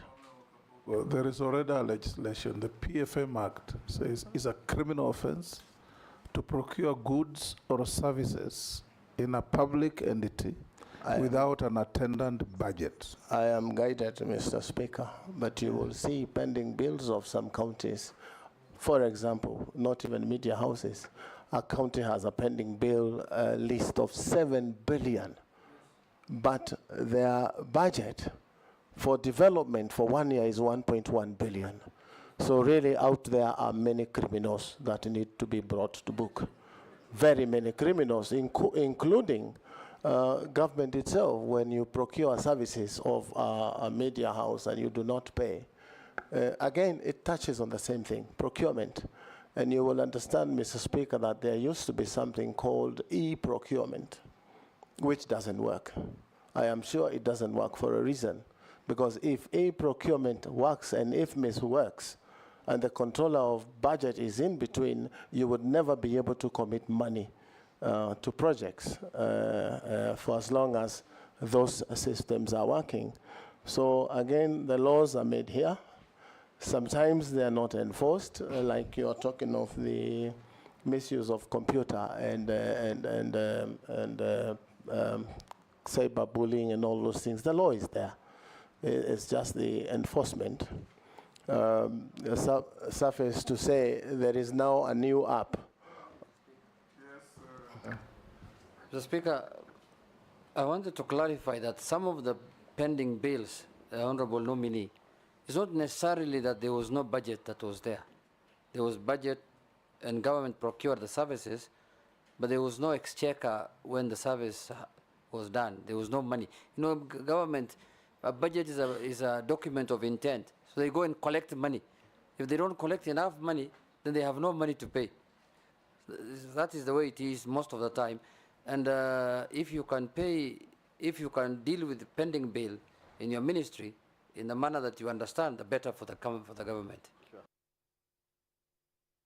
Mr. Speaker, if you allow me to school my friend, Honorable Junet, a little bit on the issue of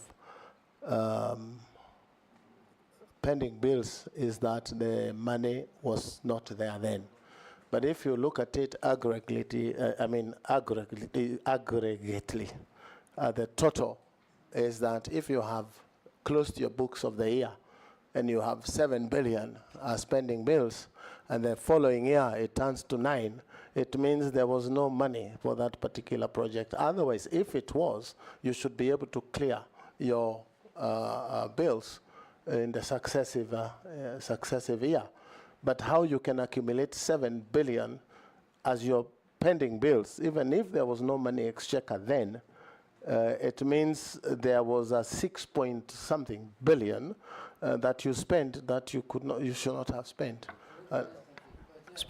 Mr. Speaker, let me ask the nominee this question then. The pending bills, for example, for roads, is 700 billion shillings at the national level now. So does that mean that all that procurement was done without a budget? The simple answer, Mheshimiwa, is as the Speaker says, the PMF Act stipulates how you spend government money. Speaker. So, Dawood, what is it? Can he respond to that first? Yeah, it's regarding the pending bills he's speaking about. I want to ask him, because he was the governor of Kiambu, when he left, what amount of pending bill did he leave behind for his successor? Mr. Speaker, that is an easier one. It was about 300 million, and these were projects running between my the second last year of the term, and we would have been able to pay those pending bills in the following year. But today, I hear it stands to 6 point something billion. I would not say why. Can you respond quickly? We're running out of time. Go to Mule's question. Mule. Then Raso, then Ishuria. To protect Kenya's investors, business, and the Gen Z, sometimes government buries its head in the sand and pretends sometimes not to know exactly what is happening. Mr. Speaker, if I'm confirmed and I go to the minister, we should be able to bring these things to light and discuss openly on the problems that face the country. You also asked me why me and not a Gen Z. Mr. Speaker, this country has room for all of us. Gen Zs, millennials, and yourself and I, Mr. Speaker. So that you didn't appoint yourself, so no, you don't have to belabor that. Thank you, Mr. Speaker, for go on and answer the question. Your guidance. Yes, I think I have answered Mr. Mule's questions. Point of order, Mr. Speaker, and I'm sorry to call for a point of order. Who is that? Myself. Yes, Mule. Maybe I can repeat my questions to the nominee because he seems to have lost track of the question. My first question was, earlier you had alluded that you can have a discussion with Starlink. And Starlink, introduction of Starlink in this country will definitely kill Safaricom tomorrow. Yes. And therefore, the government will lose the revenue they have been collecting from Safaricom, and also the investment they have done on the fiber cable. Right. My question is, how will you protect foreigner investors not to come and kill Kenyan's company on the expense of what they intend to do in the country, despite that there are satellite on the river? There is massive investment of fiber cable in this country. Question number two, we are talking about Vision 2030. The emphasis is that the development of knowledge-based economy, highlighting the emphasis of ICT integration in education to enhance productivity and efficiency within the country. How will you use the office, if approved, to make sure that ICT become a key pillar in education sector in this country, to make sure that we don't have this issue we are facing whereby we cannot leverage on what comes out of the school and take advantage of the concert city as it was envisaged by the Vision 2030. Thank you. Thank you, Mr. Speaker. Honorable Mule, the issue of Starlink that I referred to when I think I was answering Honorable Koichi's question, was in as far as we don't have fiber optic and we don't have masts in places like, for lack of a better example, Garissa or one of those places. And masts of aerial masts of Starlink are available. And as we speak now, today, Kenyans are using Starlink. I am told by CA, the regulator, that they are in talks with Starlink on conditions that they've been given to work in Kenya. And I'm sure those conditions will surface in the matter that you raise. It's also important to understand that most of the investors in this field are also foreign, and they are private businesses. As a businessman, where I stand, we should be able to create a fair playing ground and competition for businesses, because again, it will be unfair to protect some modern and innovative ideas from coming into society like Kenya, simply because we would want to protect. I'm sure the regulator should be able to find a balance where we do not lock out. I will tell you that from where I sit, I know that Starlink has given a lot of work in Nairobi in terms of connectivity until they do not have the frequency anymore. But Kenyans, as innovative as they are, they're able to go to Meru, buy a Starlink dish and activate it in Meru and bring it back to Nairobi. One is the speeds that Kenyans are talking about, because you will get speeds of up to 200 Mbps on a 2,800 fee, and that is what Kenyans want, value for money. So we should be able to strike a balance on those things. Education, part of it. I'm sure that if I am confirmed, we should be able to set out a curriculum that will be used in TVETs, used in the constituency hubs and in the ward hubs as training centers for Kenyans to acquire the necessary skill as one of the pillars in the master plan for ICT and digital economy, and then use the young innovators, the young Gen Zs and others, to be able to start their own small hubs where every corner of the country a Gen Z will be involved in digital enterprise for their own good. So that's my take. There was a question from Shuria about the CA tax compliance. I'm not sure exactly what that was. If I can get yeah?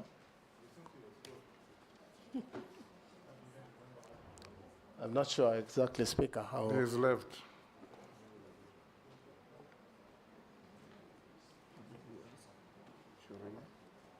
Go to the next by Yes, there was Russell. a question by, I think, Mashmiwa from SACCO. Problem of cyberbullying and attacks, especially the threat on the 20,000 services on e-citizen. Again, Mr. Speaker, this is the issue of control and regulations of what, so that we can create firewalls and things like that that stop interference and hacking of government services. And it has happened in the first world, and we should be able to do that ourselves here in Kenya. So we should be on the forefront in making sure that these services are free from interference from hackers, attackers, and bullies. Rahab, you'll pass. Mishi? Thank you, Honorable Chairman. Honorable Chairman, much of the vital questions have already been asked, but I'll just ask a few of them. My first question is on the internet outage by service providers, which often disrupt businesses education, and access to critical services, leading to significant consumer losses. If approved, what policies or regulations will you implement to ensure internet service provider compensate users for prolonged outages? Furthermore, how will your ministry enforce service level agreements to guarantee reliability and accountability from providers?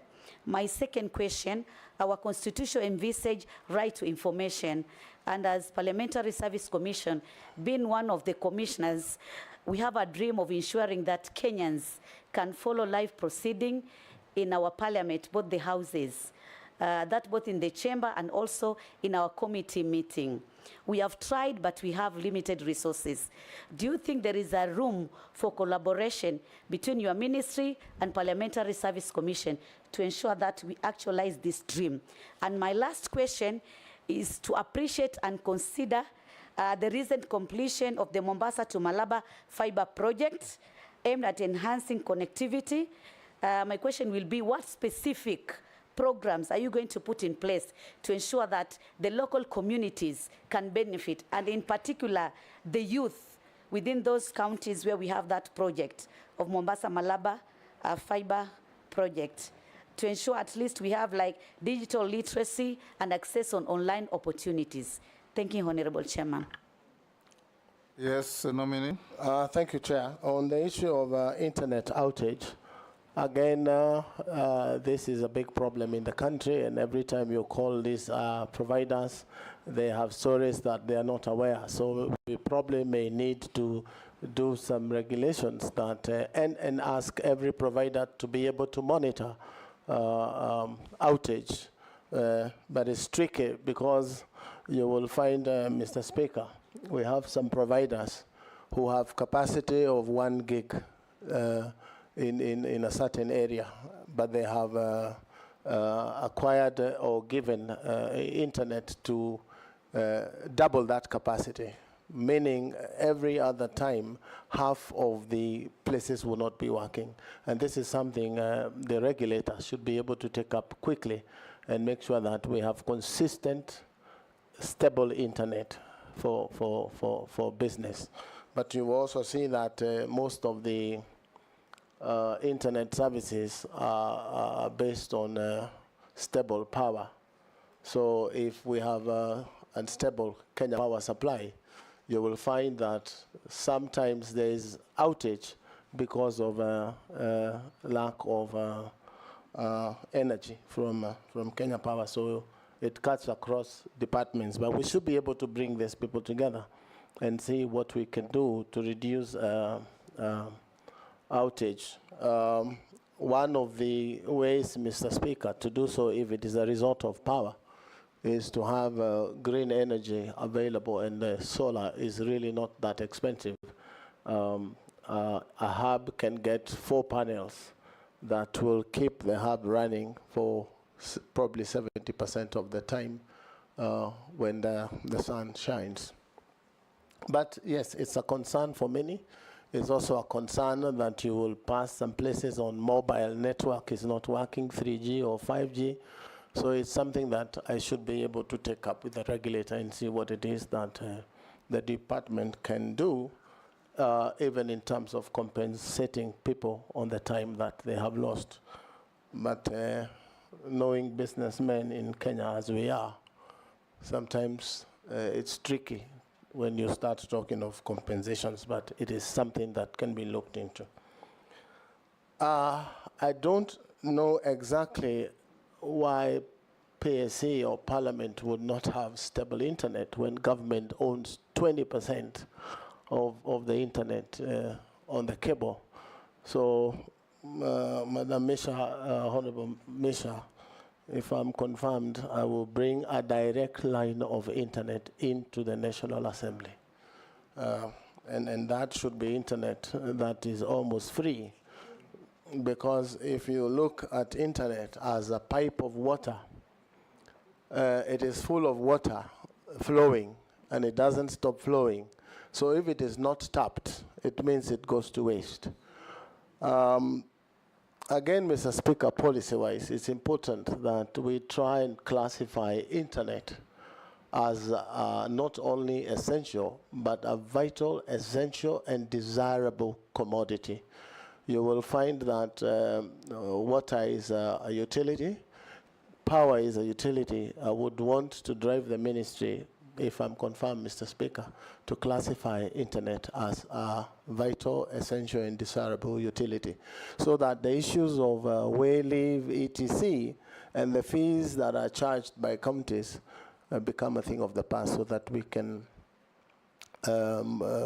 move internet to the whole republic and people enjoy high-speed internet.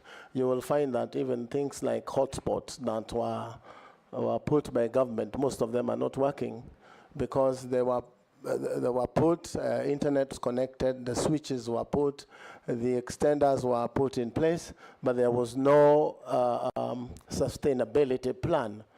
And in my first few days in office, if you confirm me, is to make sure that we have an arrangement with ISPs who have services there and probably have cross-trade with what they pay in fees, and they man those public hotspots so that there is internet every corner of the republic. As the president says, every market should have internet, and that is my belief.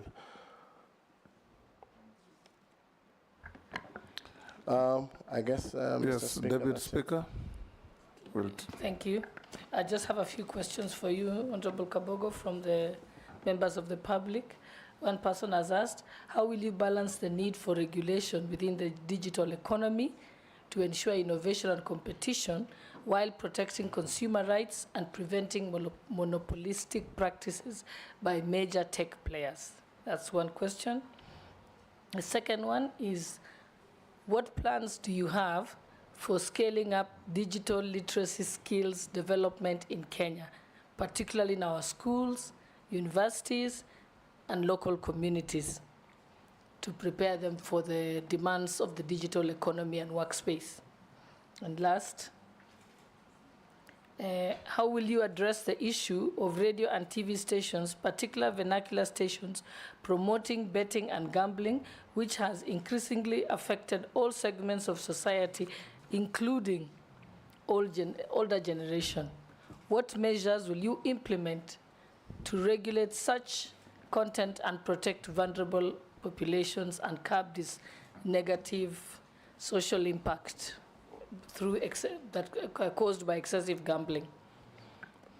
Good. Those are questions sent in by members of the public. Thank you. Let's take one more from Naisula. This is a direct question. If approved for appointment, what 5 key deliverables can the youth of Kenya expect to see from your office in the short and medium term? Mary Masse, you have a question from a member of the public? Yes, from the member of the public. He's saying, digital services require public trust. How would the CS nominee maintain ethical standards in the use of technology, especially in projects that involve surveillance or data collection? And then the second one is, ICT projects have historically faced challenges related to corruption and mismanagement. What specific measures will the CS nominee implement to ensure transparency and accountability in ICT procurement processes?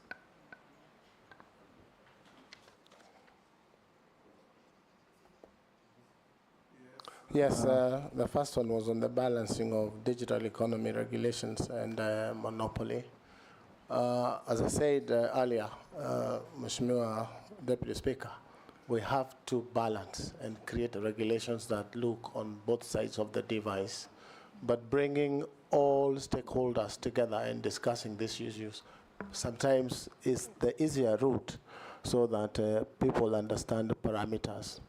Again, we may have laws, but they are not followed. I'm sure even in bullying, CA has come up with an app that helps you report these things, but not many people know about it. So engagement with public and stakeholders would help us come up with regulations on how to control that monopoly. Plans on how to scale digital skills. We have said we develop curriculums on TVETs in secondary schools and all these things, which we will work together with the Ministry of Education to make sure that this very vital tool is available to Kenyans through secondary, TVET, and even primary schools. And as it is the plan to connect all institutions of learning with high-speed internet, which is again available on the fiber optic cable. That will enhance learning. We can also involve the young that are educated, very many of them in the streets, as ICT ambassadors in constituencies who may be employed by the ministry to run these programs even online, so that it's not confined only to institutions. And that is my thinking. Betting, Mr. Speaker, it is a very serious problem. Where you find, without risking naming radio stations, you will find a young man holds a knife to the mother in the morning and asks for 100 shillings. And if you don't give, nitakuduka. And this is betting. I am sure there must be a way of controlling betting in Kenya. It is a big problem. One may not understand because it looks like 100 shillings in betting, which is neither here nor there. But if you listen to what these radio stations say, they have 1 million people early morning putting 100 shillings and hoping to earn 100,000 shillings. If my mathematics are right, Mr. Speaker, that is 100 million shillings in that first hour of the day on one radio station. And what is paid back in total is about 10 million shillings. So we have people making Kenyans poorer every day, and Kenyans have hope in making 10,000. But they don't understand that 100 million shillings has been collected. So this is a thing that cuts across security, ICT, and the freedom of radio broadcasting, etc., that the government needs to come together and stop. We have governments out there that have stopped gambling completely, at the risk of getting in trouble with these cartels because they are there. We need to do something, and urgently so, to control. What will you do? You know, I will call the ministry in charge of security, and this is a security concern.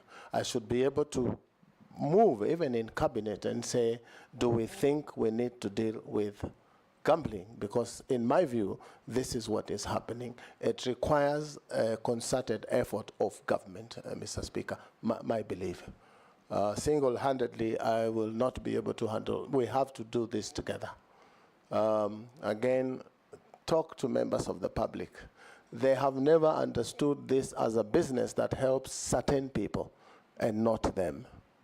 They believe that they have a chance of putting in 100 and coming out with 10 million shillings or 10,000 shillings. Also, we could use an approach, Mr. Speaker, where people use token of 100 shillings to buy into government programs like Konza, so that every Kenyan who puts 100 shillings, in a month or so, it has 8% in terms of ownership of 8 shillings from 100, sorry, to 150 over 2 or 3 months, so that instead of getting 10,000 from gambling, you're getting 10% of your investment at the end of the month. And this is happening the world over in terms of tokenization. People invest in shares. So if we can encourage Kenyans to invest in shares of places like Konza City, you will find that they are putting the gambling money into useful savings in the future. But this is also a culture that, Mr. Speaker, has really grown in Kenya. The gambling culture is a menace, just to say the least. Honorable, I should ask for deliverables for the youth. We are saying we want to involve them to come to these cyber cafes, learn, and engage them to take loans of government. I will be proposing a loan fund for the young, the youth, and everyone, ICT loan fund for startups, where we will lend them LPOs to buy computers, to buy routers, and to have rent to pay. This will move the 1450 burden of building a class in a ward, as opposed to building. They will get rentals, get skills from government, a planned curriculum skill for them, and then we will win them out to be on their own and make money on their own, because the digital platform right now, I'm told, is contributing about 10% of our GDP. It should be moving to 50%, because that's where the world is. Again, if we can deal with the exploitations that the Honorable Ichongwa talked about, where people find digital jobs can be done, HBOs in Kenya, very cheaply. If we regulate that and make them get a good share of their contents, you will see content creators right now are crying that music played on radios, etc., that money never gets to them. We should be able to quickly deal with that so that they get a good share of the YouTube runs that their content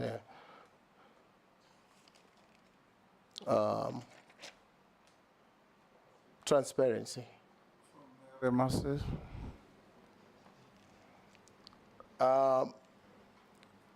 Mr. Speaker, in my mind, where I sit, corruption is a problem again, a problem talked about all over. But if the dealings of government are in the open, for example, there is a portal of the Ministry of ICT and the stuff that the ministry is doing, the engagement with public will put fear in people who plan to do certain things, Mr. Speaker, corrupt dealings. Information is power in the hands of the public, and creating discussions openly. But you will find, again, corruption, Mr. Speaker, doesn't happen on the payment. It happens from inception. So if these things are brought to the open, it will minimize corruption in public affairs.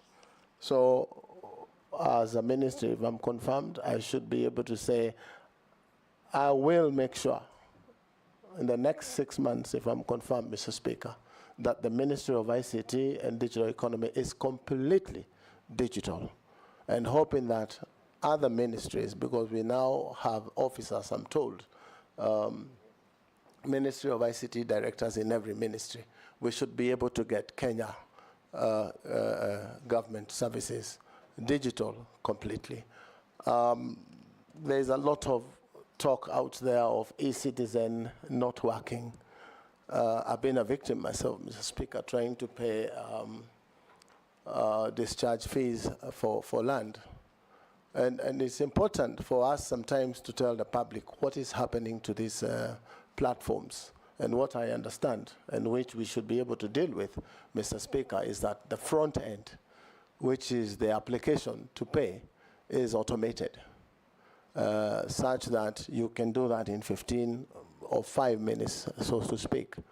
But when the application for discharge goes to lands, there are files that they have to go through manually to be able to generate an invoice for you. So we've done half the automation.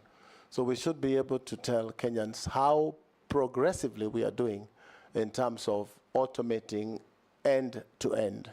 And I'm sure that can be sectionalized in every ministry that is giving government services. But getting 20,000 services today is not a simple thing.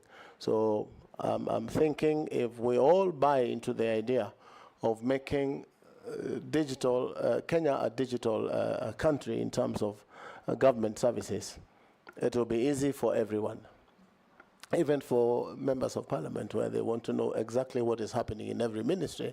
And those portals are available for read only. You should be able to know from the ministry, even as opposed to you asking a question from a minister, you should be able to know exactly what is happening in the Ministry of Sports in terms of their development programs. So, Mr. Speaker, it's a journey that is worth taking, and we are equal to the task as government service providers. Mr. Thank Speaker. you, Mr. Speaker. Yes.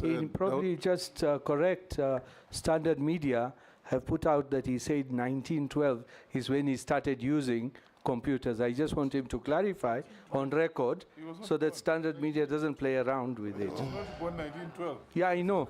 I know. He's only 60. He was born in 1961, but Standard Media have said he started using computers in 1912. That's what they have reported.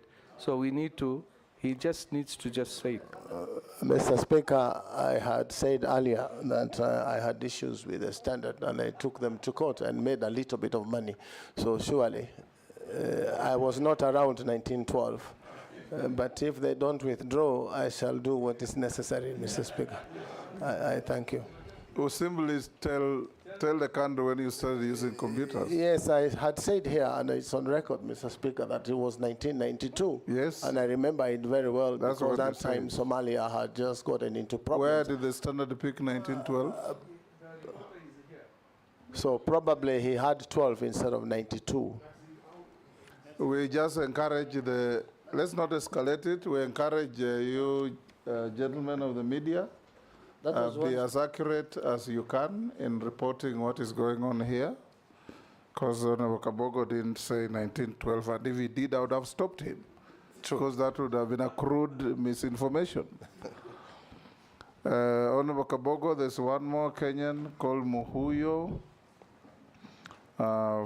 who says, ask the nominee how he will ensure free, fair, and precise election by ensuring counting and release of result is fast and accurate, like in the US, where results for over 200 million voters is released in less than 48 hours, whereas here, we just have a less than 1/8 of the same.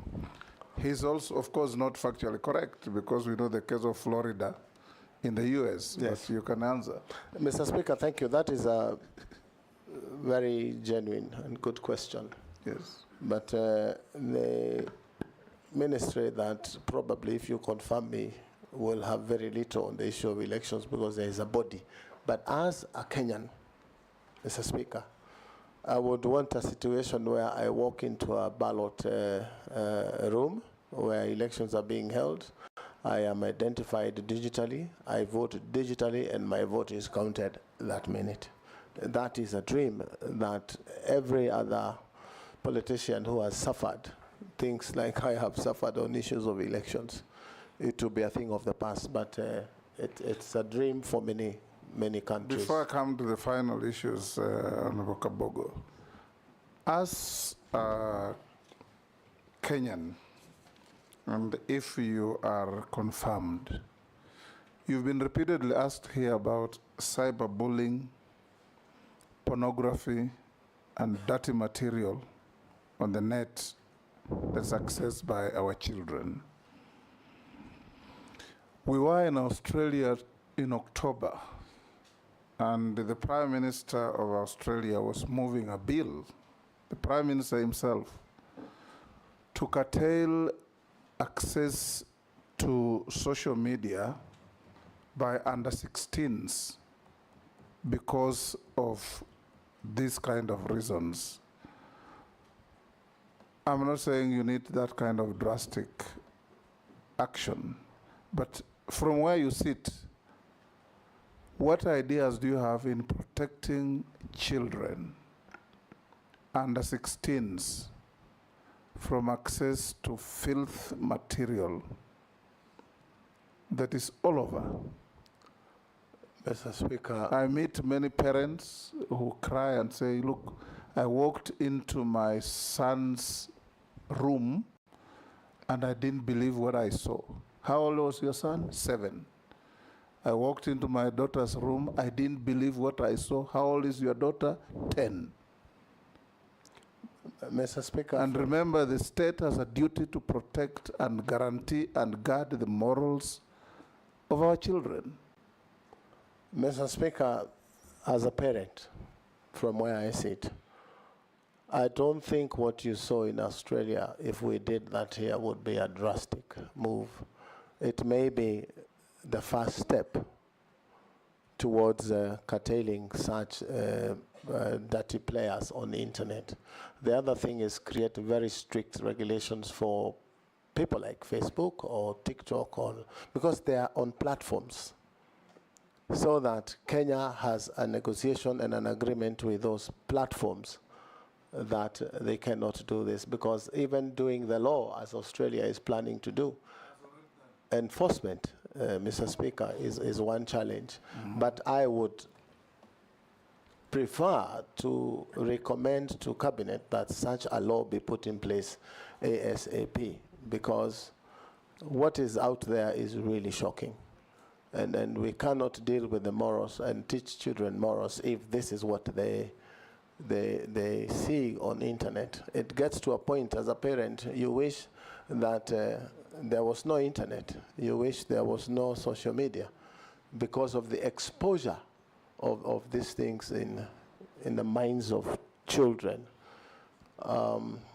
So it's a bad problem. It's worse than gambling. It is really bad. And as Minister, if I'm confirmed, Mr. Speaker, I know there's a lot of money that these companies spend to stay afloat. But as a country, if we take a stand that this cannot happen in Kenya, and a drastic move is taken to ban one of them, then the rest will toe the line. If you see the debate on TikTok and between America and China, you will see that money is really moving, but something positive is about to happen. So as a Kenyan, a parent, and probably as a minister, is something that is really concerning about what is available there. You cannot even face your children in your own living room because of the material that has come to their heads. And you will see a family that has a boy and a girl of probably that age of 7 and 8. Your guess is as good as mine, Mr. Speaker, what you would see them do. And it is killing for a parent to be able to deal with such a thing. Thank you, nominee. I will now ask you a few other questions. You told us how hardworking you are and how much money you have made. What is your net worth in terms of assets, houses, Mr. land, Speaker, cash, and bank? Residential houses, Mr. Speaker, my total net worth is about 700 million. Movable assets of about 40 million, Mr. Speaker. Land and farm, about 756 million, Mr. Speaker. Cash and current assets of about 64 million, Mr. Speaker. Beg your pardon. And interest and shares in companies, approximately 1.5 billion. So a total of about 3.01 billion, Mr. Speaker. Yes. Conservatively, Mr. Speaker. Conservatively, yes. You are worth over 3 billion. That's what you say, yes. Thank you, Mr. Speaker. Have you ever been convicted? Yes, Jeanette. Mr. Speaker, when I listened to the presentation on the issue of net worth, the nominee said he has a movable assets. I suspect that should be vehicles and such things. Yes, for 40 million shillings. Yes, Mr. Speaker. Only? Conservatively, yes, sir. Yeah, I saw another vehicle that looks very ugly. I thought that alone is 40 million. The one that looks like something else on the road. You remember? Mr. Speaker, vehicles get devalued almost up to zero, accounting-wise. And you know the prudent rule in accounting. You anticipate both losses and profits. So, yes, it could be about 40 million. Yes, Murugara? It is said he also owns a chopper, and I don't see it anywhere here. A chopper. He actually owns, it's a movable, no. Mr. Speaker, it is true. I had one at some point when I was a young man. What happened to it? And I could fly it myself. I'm a pilot myself, Mr. Speaker. So when I couldn't fly as much, I decided to let it go. You sold it? Yes, I sold it. So it's part of the 3.06 billion. Yes, it's part. Have you ever been convicted of any offense in a court of law? No, sir, I have never been convicted. Have you ever been adversely mentioned in any parliamentary committee report, apart from the cited documents? No, I have never been mentioned, Mr. Speaker. Do you hold an office in a political party? No, I don't, Mr. Speaker. I resigned from Tujibebe when I was nominated by the president. You nominated a caretaker? Not as yet. The party is going through the process. Have you ever been dismissed or removed from an office? No, sir. On account of contravention of Article 75 of the Constitution? No, sir, I have never been. Okay. Have you ever been adversely associated with practices that depict bias, favoritism, tribalism, nepotism in the discharge of your duties? No, sir, but a couple of years ago, I was taken to court on hate speech, but I was acquitted of the charges. That's like nine years ago that I had said something in a Thika stadium that was not pleasant for political opponents, but I was taken to court and I was acquitted. Was it tribalistic or nepotistic? No, it was not tribalistic. It was just political statements. Right. Thank you. We now come to an end with you. Make sure you collect your documents that have been cross-checked with what we have and found to be in order. There was a bit of memoranda on you. We've seen your responses, and they are reasonably satisfactory.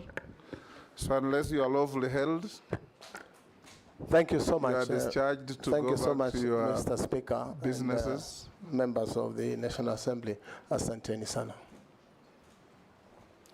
Thank you, Honorable Kabogo. Members, we'll have a 10-minute break to allow the clerk and his team to prepare for the next nominee.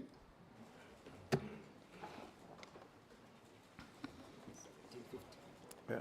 So we resume at 5:50, 10 to 6.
Your name is Lee Kinyanjui.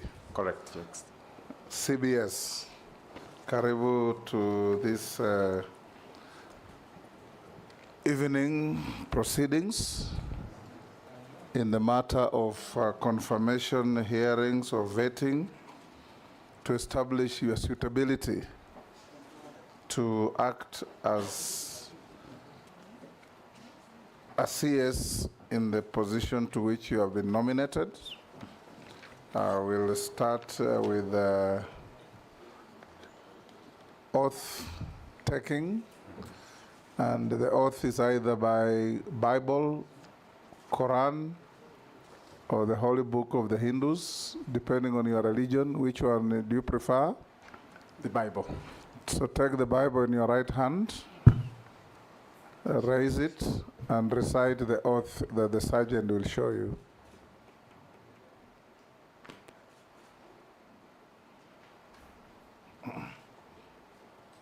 I, Lee Kinyanjui, do swear that the evidence I shall give before this committee on the matters under its consideration shall be the truth, the whole truth, and nothing but the truth. So help me God. Thank you. You may take your seat and sign to the oath.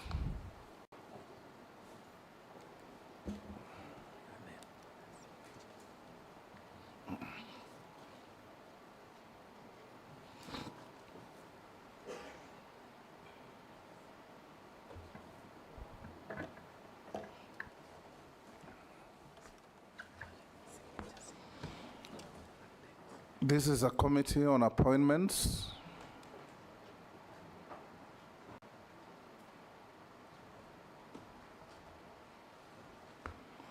Good. If you have your original documents, you can give to the sergeant to pass on to the clerk to cross-check with what we have in our possession on you.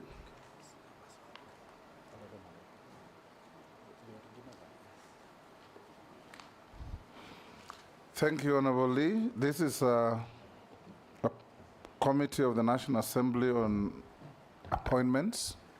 It's chaired by yours truly as Speaker of the National Assembly. I'll invite honorable members to introduce themselves, starting with the Deputy Speaker on my right. I'm Gladys Boss, member for Wasingishu County and also Deputy Speaker of the National Assembly. Welcome. Kemani Shongwa, MP Kikuyu, Leader of Majority. Junaid Mohammed, MP Suna East, Leader of Minority. Kosing David, MP Pokot South, this committee. Nelson Koech, Member of Parliament, Belgood constituency. Gikaria David, Nakuru Town is constituency. And Honorable Chairman, I just want to declare my interest on the nominee before the committee. He is from Nakuru County and specifically votes in Nakuru Town, his constituency. So he's my constituent.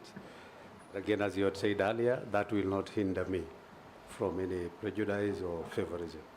So we will do our work as a committee member. Thank you, Chairman. Naisula Lesuda, MP Samburu West.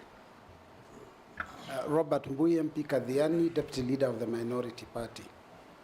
Owen Baya, MP Kilifi North and Deputy Majority Leader. George Gitonga Murugara, Member of Parliament, Tharaka Constituency, Tharaka Nithi.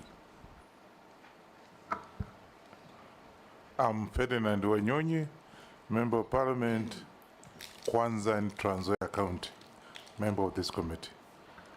Abdul Rahim Daoud, MP for Nordimenti, Meru County.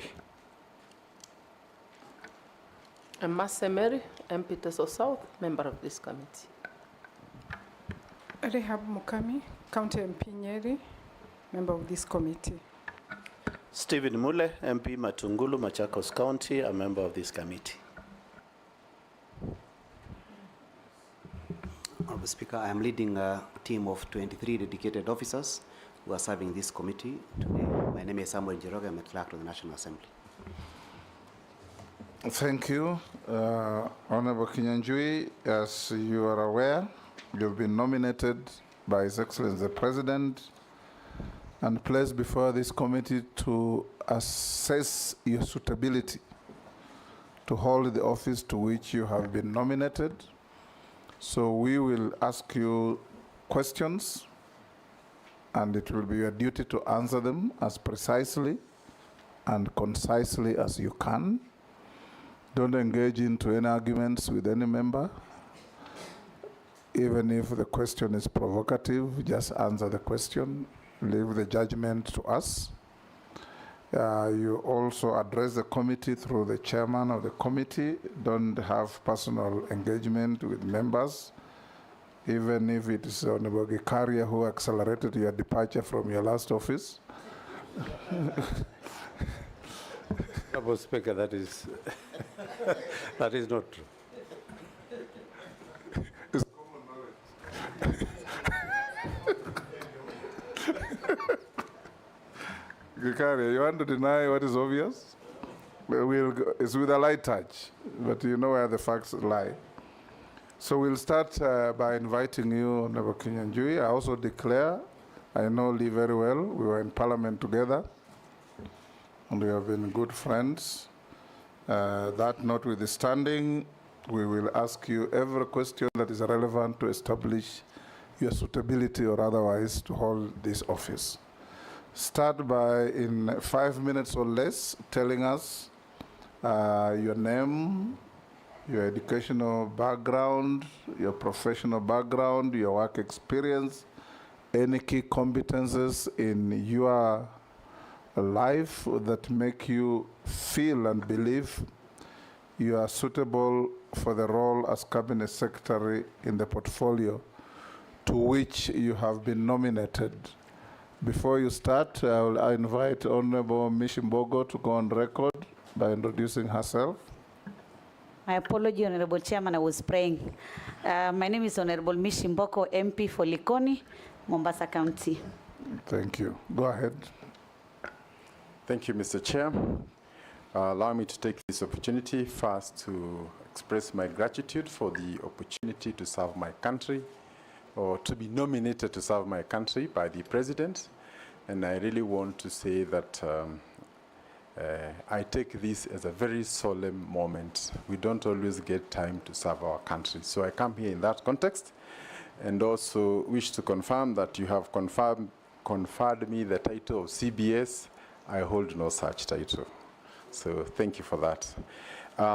Quickly going to myself, I want to say I'm a graduate of Kenyatta University, and I studied education, English and literature.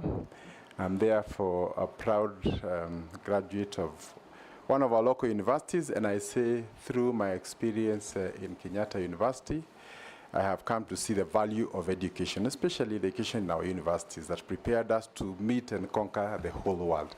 So I think that's about my study at the university. When I got to work, I have not worked for government for long.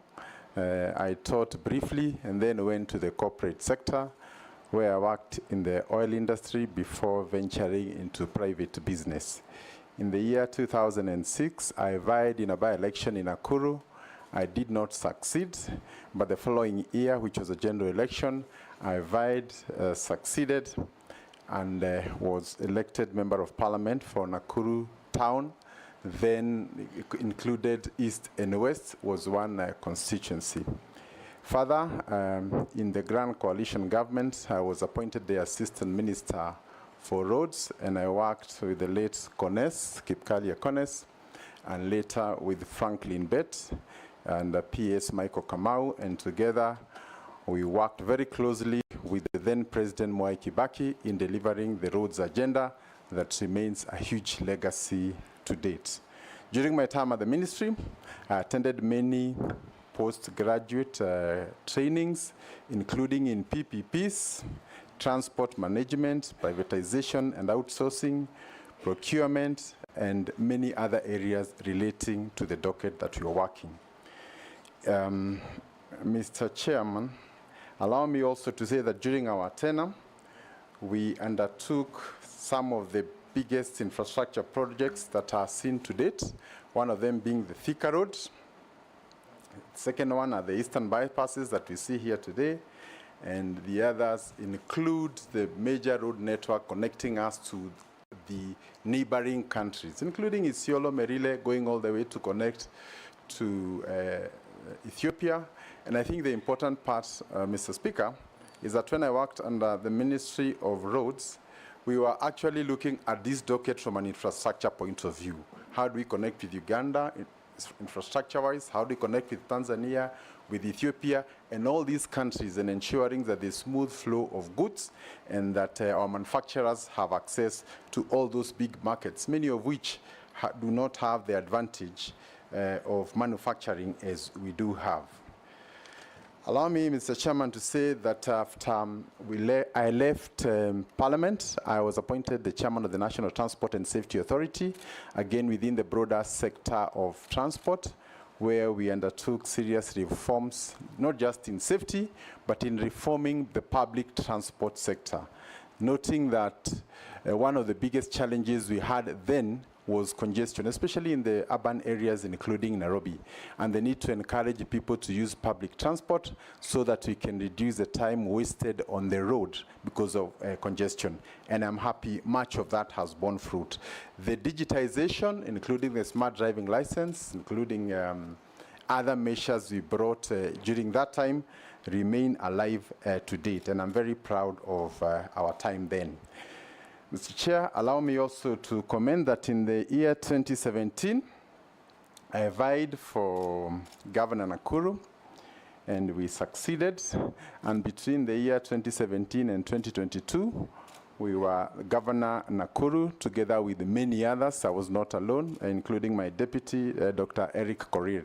But I think what is most significant is that we made our contribution, and I'm happy to note that Nakuru was voted best in healthcare in 2 consecutive years. We also had our town, Nakuru, elevated into a city in the year 2021. And in the same year, I was voted the most business-friendly governor in Africa. And we take pride in some of this because they inform why we are also seated here today. Between the year 2022 to date, I retreated to my private business and had the opportunity to experience the country from the other side. And I say that because it is also important that when we discuss public policy, we also discuss it from where the public sees it.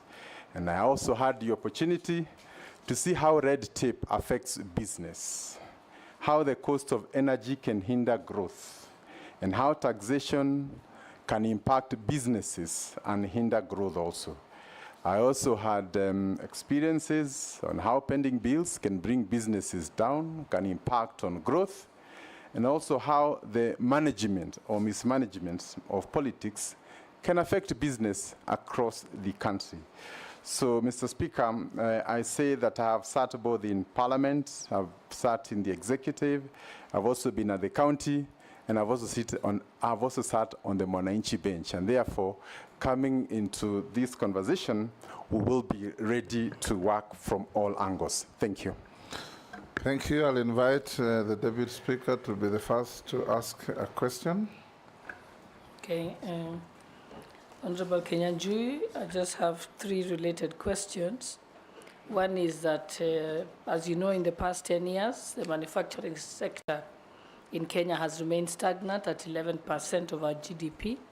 If approved, what measures will you put in place to promote the growth of the local manufacturing sector? Also, there is the challenge of the influx of substandard counterfeit and contraband products into the local market through various border points, and this has reduced also the market share of locally manufactured goods. Again, I'd like to know the strategies that you'd put in place to curb that. Also, scrap metal industry in Kenya meets a huge demand in both the local and international markets, and it contributes to about 0.6% of Kenya's exports. If approved, what policies will you implement to ensure that this trade grows, but also strike a balance with safeguarding against vandalism? Thank you. Go ahead. Thank you, Mr. Chairman. Allow me to start by looking at the question of manufacturing in the lens of the sessional paper number 10, by the then Minister for Commerce, Dr. Gikonyo Kiano, in 1963, and the plan to make Kenya an industrial hub, encourage Africanization, and more importantly, protect our markets from external flooding by the developed and industrialized nations. But, Mr. Chairman, I want to confirm that in spite of that great dream, not much of it has been achieved. It is true that the contribution of manufacturing to GDP is in the range of about 7, which remains low even compared to some of our neighbors within the broader Africa region. And therefore, Mr. Speaker, Mr. Chairman, it will be important for us as we get into this critical office to look at the foundational causes of why manufacturing has remained low. And I want to start by saying the first one, I think, is our mindset. And I say this with the full knowledge that very few of our students will go to school in the hope of owning an industry one day. They can dream of anything else, but industry is not one of those things we have taught our people to imagine or think they would ever want to get into. So therefore, it will be important, first of all, to try and work on the psychology of our people to make them understand that where the money is not in the primary extraction, but in the value addition that we find in industry. Secondly, the issue and the cost of energy remains a big issue. We have the cost of energy being among the 4th most expensive in the whole of Africa. And therefore, if we are producing to go and compete with other products from other parts of Africa, leave alone even other parts of the world, then we are already disadvantaged. Yet we know industries are heavy consumers of energy. We need to work closely together with the Ministry of Energy to find ways of reducing the costs. But I think more importantly, Mr. Chair, is to look at the elephant in the room, which is basically energy agreements that were signed a long time ago that continue to put our energy at extremely irrational levels, thereby making manufacturing in Kenya very difficult. We are aware that there are some companies that have moved to other countries where the cost of energy is lower, and therefore I don't think it is a matter that we would want to postpone, because it's very urgent. And most of the young people whom we see out there who are restless, most of them have done courses that would be absorbed in these industries. So as long as the industries are not growing at the level that we would want, then we are likely to continue experiencing this. Then lastly, our trade agreements and other engagements with partners, which means that through the EAC, through other multilateral agreements, sometimes we have ended up getting the last side of the agreement, meaning therefore we don't protect our industries. There's flooding, and that has been a major challenge that has seen most of our industries wiped out. Allow me also to say, closely related to this, is that we have not been able to come to the aid of our factories and industries when they're in problems. And therefore, you find that some of them go through foreclosure and others. Yet, there are many other situations across the world when companies are facing financial constraints, including GM in the US in the year 2008. The government came and saved them. Today, it remains a very big company to date. But we have had some of our bright companies, whenever they fall into trouble, they go into foreclosure, and it becomes very difficult to revive them in future. Therefore, I also want to take this opportunity to ask the House to consider how we can be able to protect our industries, because once they go down, coming up is impossible. And a good example is Kenatco, which is over 20 years into receivership. Allow me to mention also on the issue of counterfeits. Yes, it is true that a lot of the manufacturers face the serious problem of having other people manufacture using their brands without their knowledge, and therefore diluting the investment of the original investors. I think there is an already existing authority that takes care of this, and I think our work will be to work together with other state agencies, including enforcement, to ensure that it does not continue to affect our industries adversely. Lastly, Mr. Chairman, is the issue of scrap metal and how we can ensure that our exports are supported. I want to say that any country that exports scrap metal should really reconsider its policies.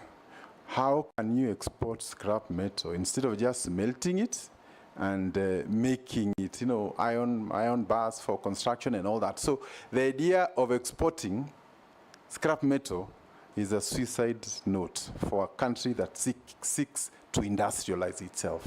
Thank you, Mr. Chairman. Majority. Thank you, Honorable Speaker. And me also note, Honorable Speaker, that I've known the Honorable Lee Kinyanjui for quite some time, since he was a member of parliament, and he's been a friend. That will not deter me from vetting him. And CS nominee, I want to know, from where I sit, we see a lot of disharmony, or there being lack of harmonization of what is seen to be government policy in the Ministry, especially of Industry, and what happens in practice.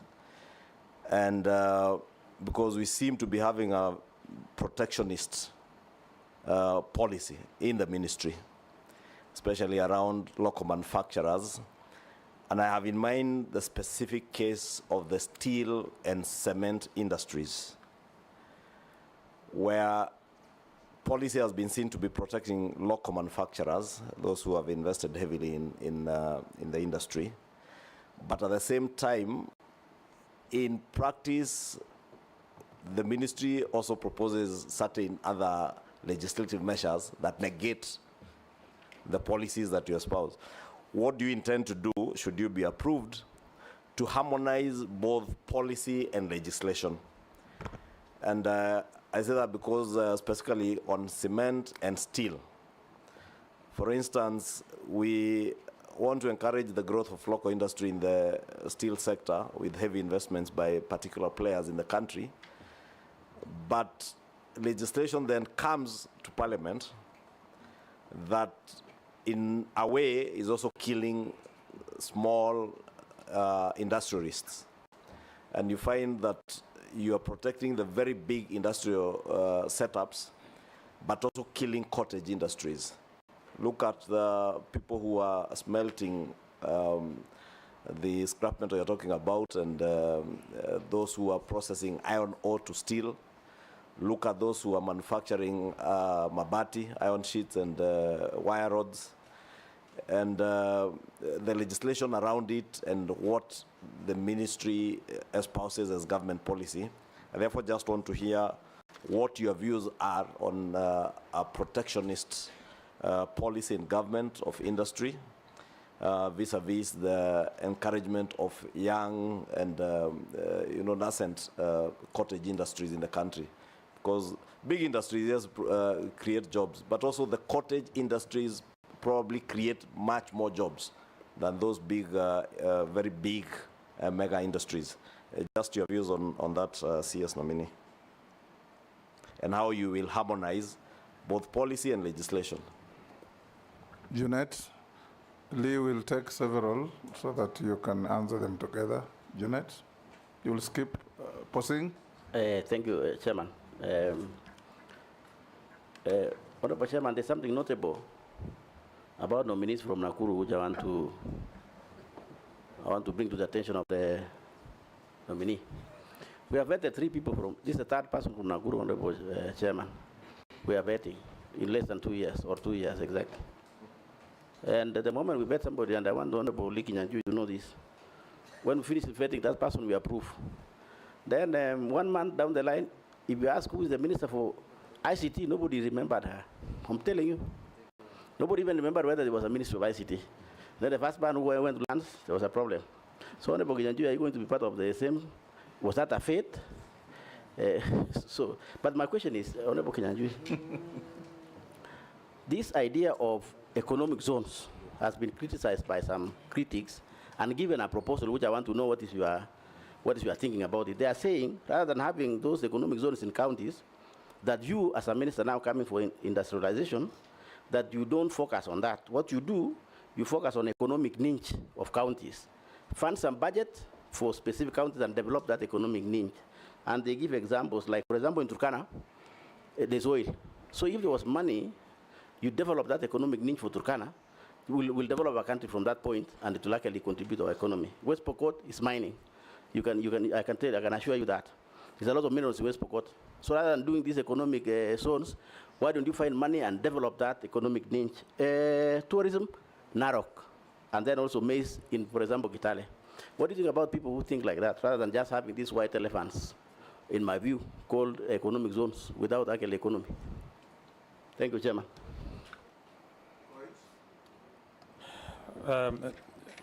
Honorable Lee, as a student of literature, you've always expressed that literature on your online platform.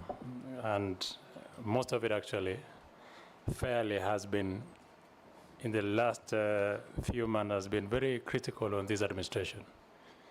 Number two, your party Ubuntu had its manifesto.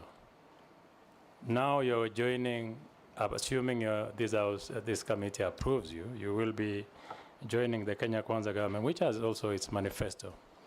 How do you want to use, how do you think you will work with this administration, considering that you've been extremely critical of this administration and its policies, and now you have to sit with the same team that you've criticized and used words against?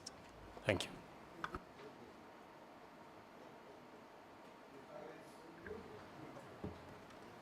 Chairman, I don't have any question. Okay. I just want to assure Posing that the fears of Nakuru now will be sorted. I hope that the positive development... Lee, you can proceed to answer questions. Posing is not being vetted here. So thank you, Chair. Allow me to start with the Honorable Koech and to say that I have used my knowledge sometimes to be critical of the administration, but I also want to correct. There's a difference between being critical of policies and being critical of a government. If, for example, we say pending bills are affecting businesses, that is not an affront on a government. It is a plea from the business community to try and ease cash flows so that businesses don't fail. If we say taxation beyond a certain point can stifle growth, that is not criticism. It is actually positive criticism, so that if you take it, then everybody is a winner, from the government to the citizens and all that. And I think it's really important for us to also embrace that even when you're in office, including myself, it is not possible that I'm the only one with ideas. There'll be people from out there who will think I can do something better. And the right thing is to give them that avenue. And possibly, if they have better ideas than myself, also to listen to them. And I think, personally, I consider that as my role as a patriotic citizen. Whenever I see something that I think is not right, to raise it, and possibly hope that the policy makers, whether in Parliament or in the executive, can also take it up. With respect to a political party, it is true I have formally resigned from Ubuntu, but my heart is also very connected to the Ubuntu philosophy, which simply talks about I am because you are. And therefore also in government, whatever policies we make must not just be about me, myself, and I. There is a bigger community beyond yourself. And I think really this is what we need to really get out there. When you see poverty out there, it's not something we can ignore. And I think the opportunity to work in government also means my thoughts, I will share them to colleagues through Parliament, also to the President, and give the best advice that I consider necessary for the country. The Honorable Kosing, he has said that nominations from Nakuru, I am not aware. I still remember those two gentlemen. I'm not the appointing authority, and therefore would hate to discuss Point them of order. in their absence. Chairman, was it gentlemen? A And a gentleman and a lady. You don't know your citizens in your former jurisdiction. Gentleman and lady. Yes. And I think maybe also what is important is that even when a new person like myself comes, it's not a very good tradition to belittle anybody else who's been there before you. I think acknowledge whatever contribution they've made, whether big or small. Actually, it was just a preamble to a question. Don't belabor that. Answer the well said. The relevant With respect question. to the economic zones, I think every county has a story. If you go to Pokot, you know, I mean, the situation will be very different from Mombasa. If you go to Makueni, compared to Nakuru, therefore, to make a generic template for all the counties may not be right. And I think, therefore, some of the considerations we need to make is to look at the economic opportunities existing at every place and ensuring that the economic zones we are creating are responsive to the needs of that particular place. For example, in the pastoralist areas, the issue of beef and cattle and lamb is really in huge demand, especially in the Middle East. So we don't need to go competing with other places that could do horticulture. So how can we empower areas like Isiolo and some of those places, Kajiado, Samburu, and the other places, so that they become our best practice examples when it comes to bee farming and these other things. So I think it is true that there's a need to rationalize, and I think more importantly also, is to, some of these counties are very close to each other. So sometimes to have sufficient raw materials to run all these economic zones may be a challenge in future. Therefore, the need to rationalize and also ensure that we prepare the public. The issue of it turning out to be white elephant is not particularly new in Kenya, where government invests millions and millions of shillings, and I've seen it even when I was in infrastructure. We are told at a certain point there are very many accidents. We go and budget for a footbridge, and nobody ever uses that footbridge, in spite of all the money being pumped there. So there's a need for us to educate the public, in this case, the investors, so that they know what is coming up, where there are challenges of funding. We can look for linkages with banks, including banks that are funded by government, to ensure that there's a close-knit loop. And I think that should be going on now, so that by the time these special economic zones are complete, then you have uptick. And I also want to say that sometimes you have these special economic zones, they are here, but the investments by the local, the indigenous Kenyans, has remained low. So we want to see locals also take advantage of these existing facilities.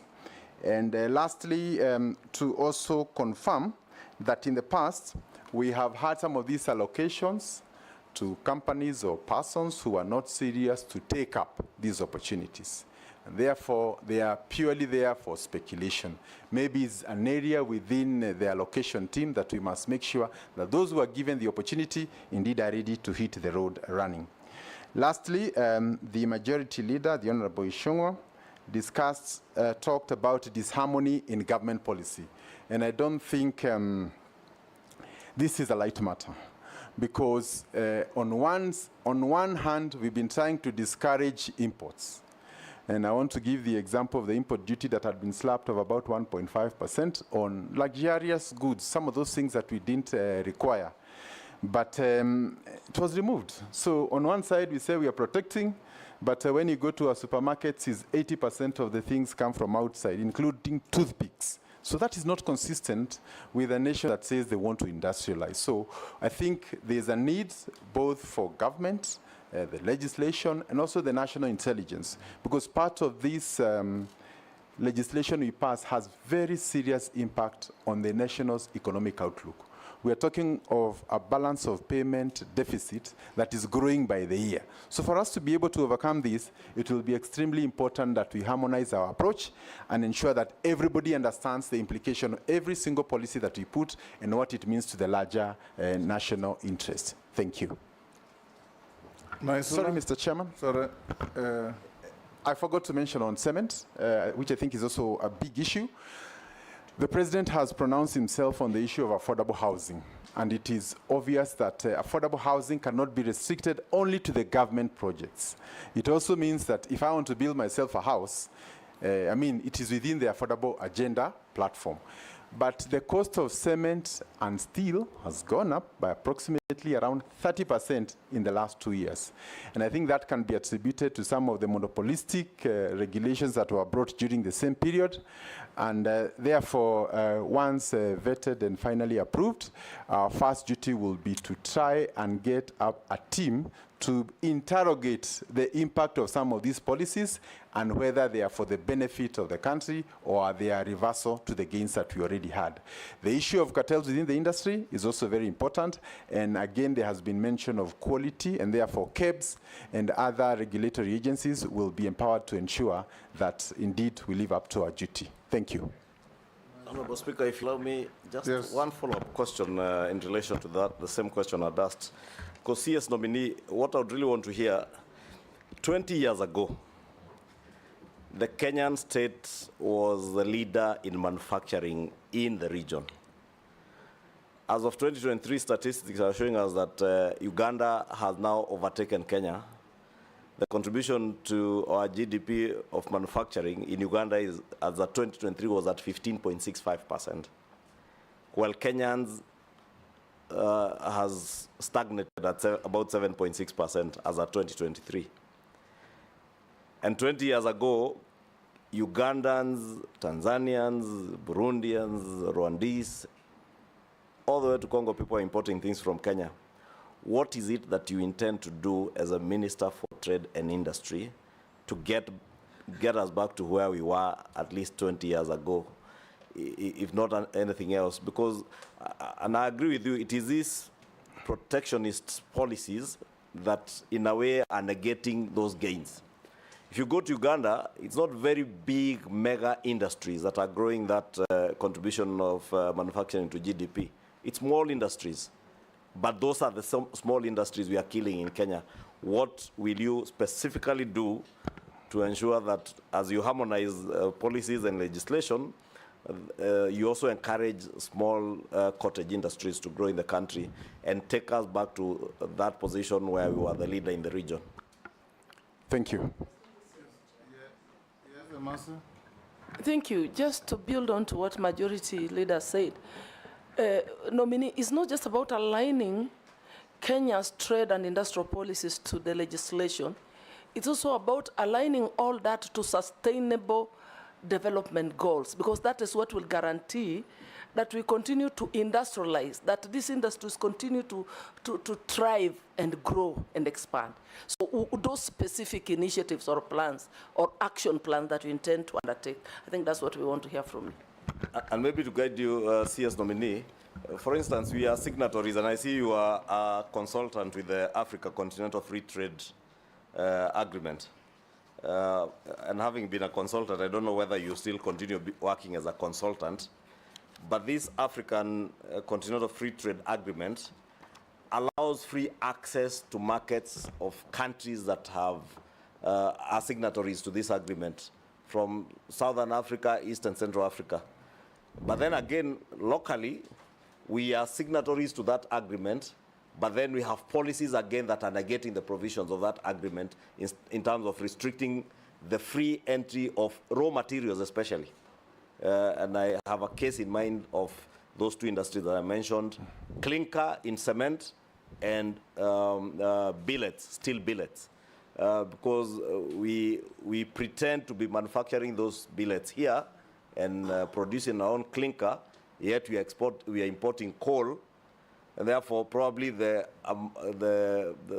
inputs that we need for production of that clinker becomes very expensive. And that's how you find that cement, the prices are almost 1.5 times as what they ought to be.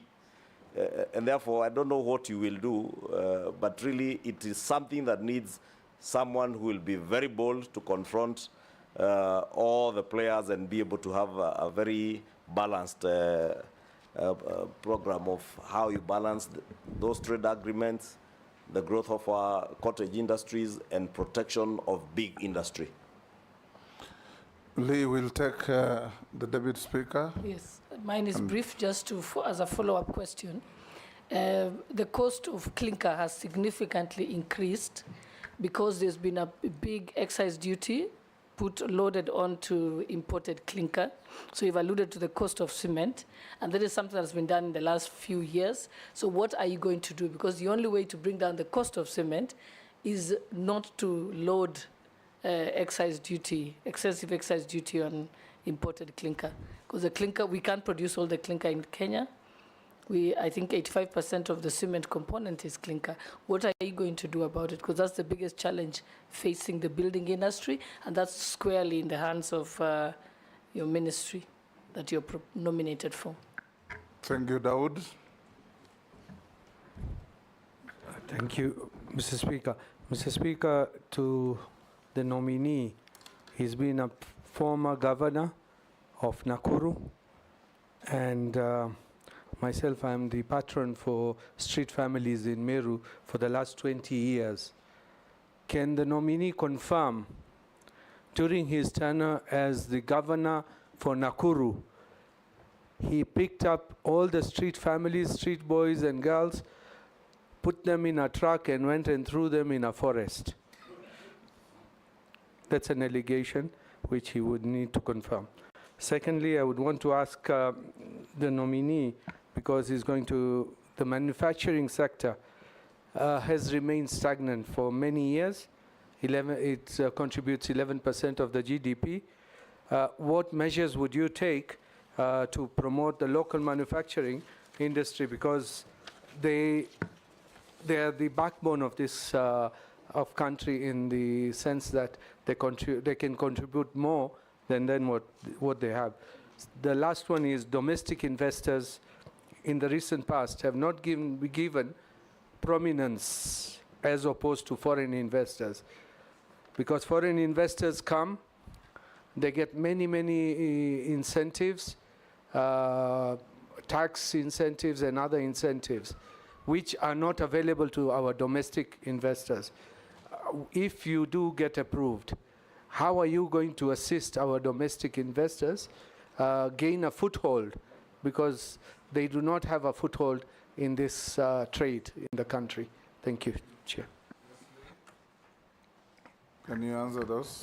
Thank you, Chair. I wish to start with the Honorable Majority as Leader. Chairman, not Chair. Thank you. With respect I'm sitting on a chair, but I'm the chairman. It's been long. I stand corrected. Go ahead. I wanted to respond the issue of the contribution of industry to GDP has declined. But the truth also is that from independence to date, our economy has diversified. There are many things that were not there.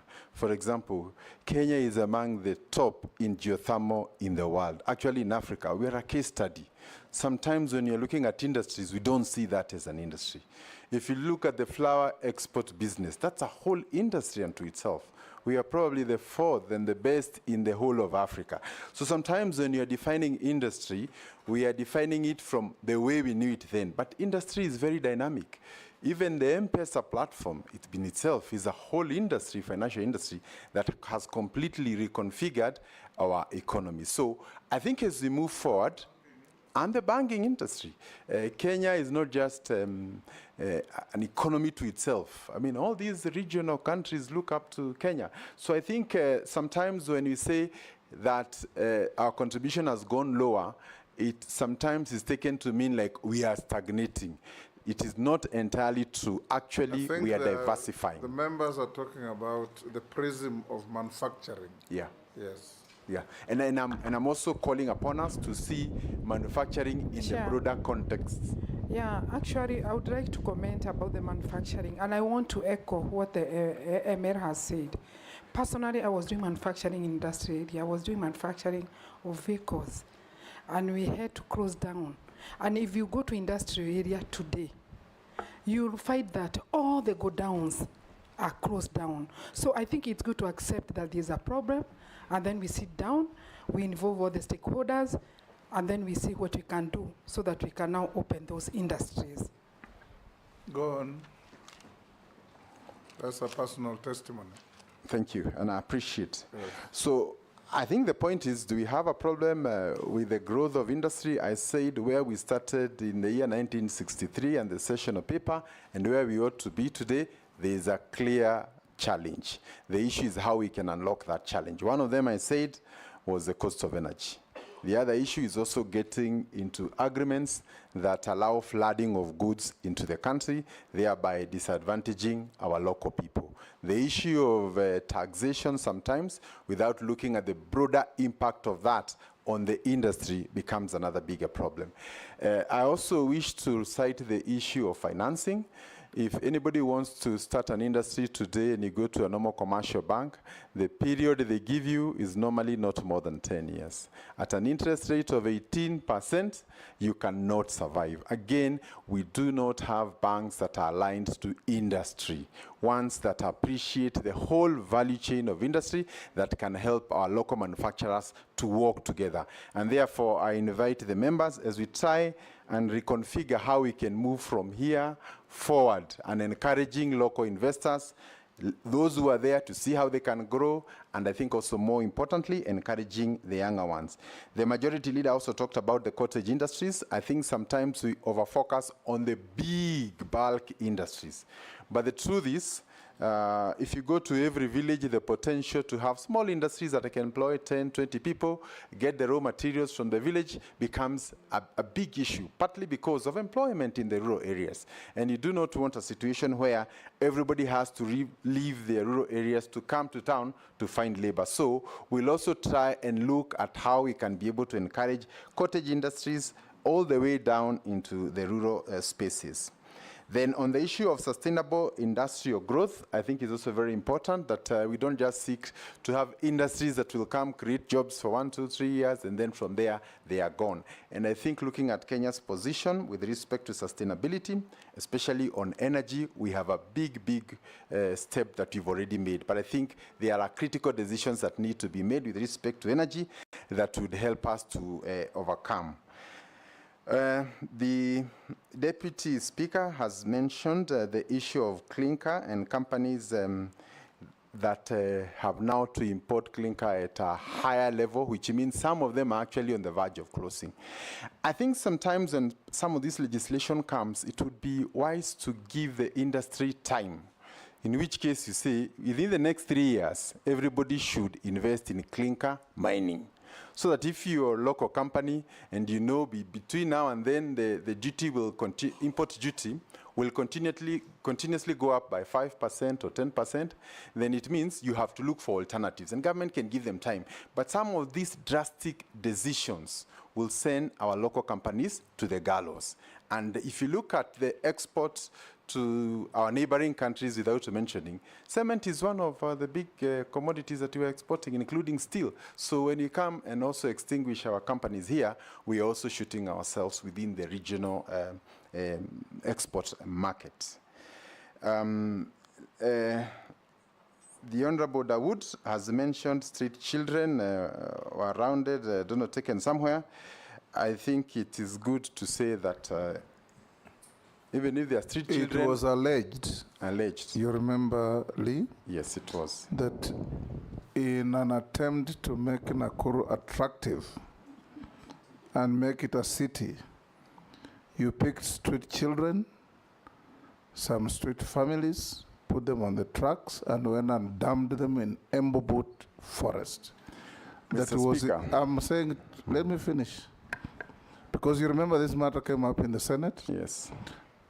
And Embobut forest was said to be infested with hyenas and other dangerous wild animals, and some of those children were never found.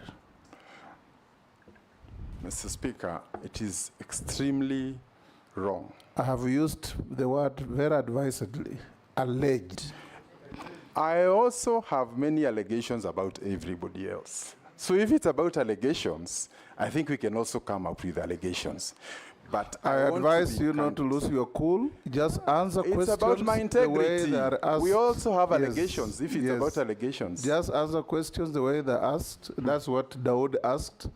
And I was making it clear to you because you remember this matter was in the House of Senate for quite some time. So go ahead and answer. If it is not true, even no is an answer. If you lose your cool, you will be unable to answer the next questions. I have faced worse situations, but I just wanted to say I have my conscience, right? I can never do that. And the unfortunate thing, including at the Senate is politicians who are there. And the people who are sponsoring it today, I think let's also be fair.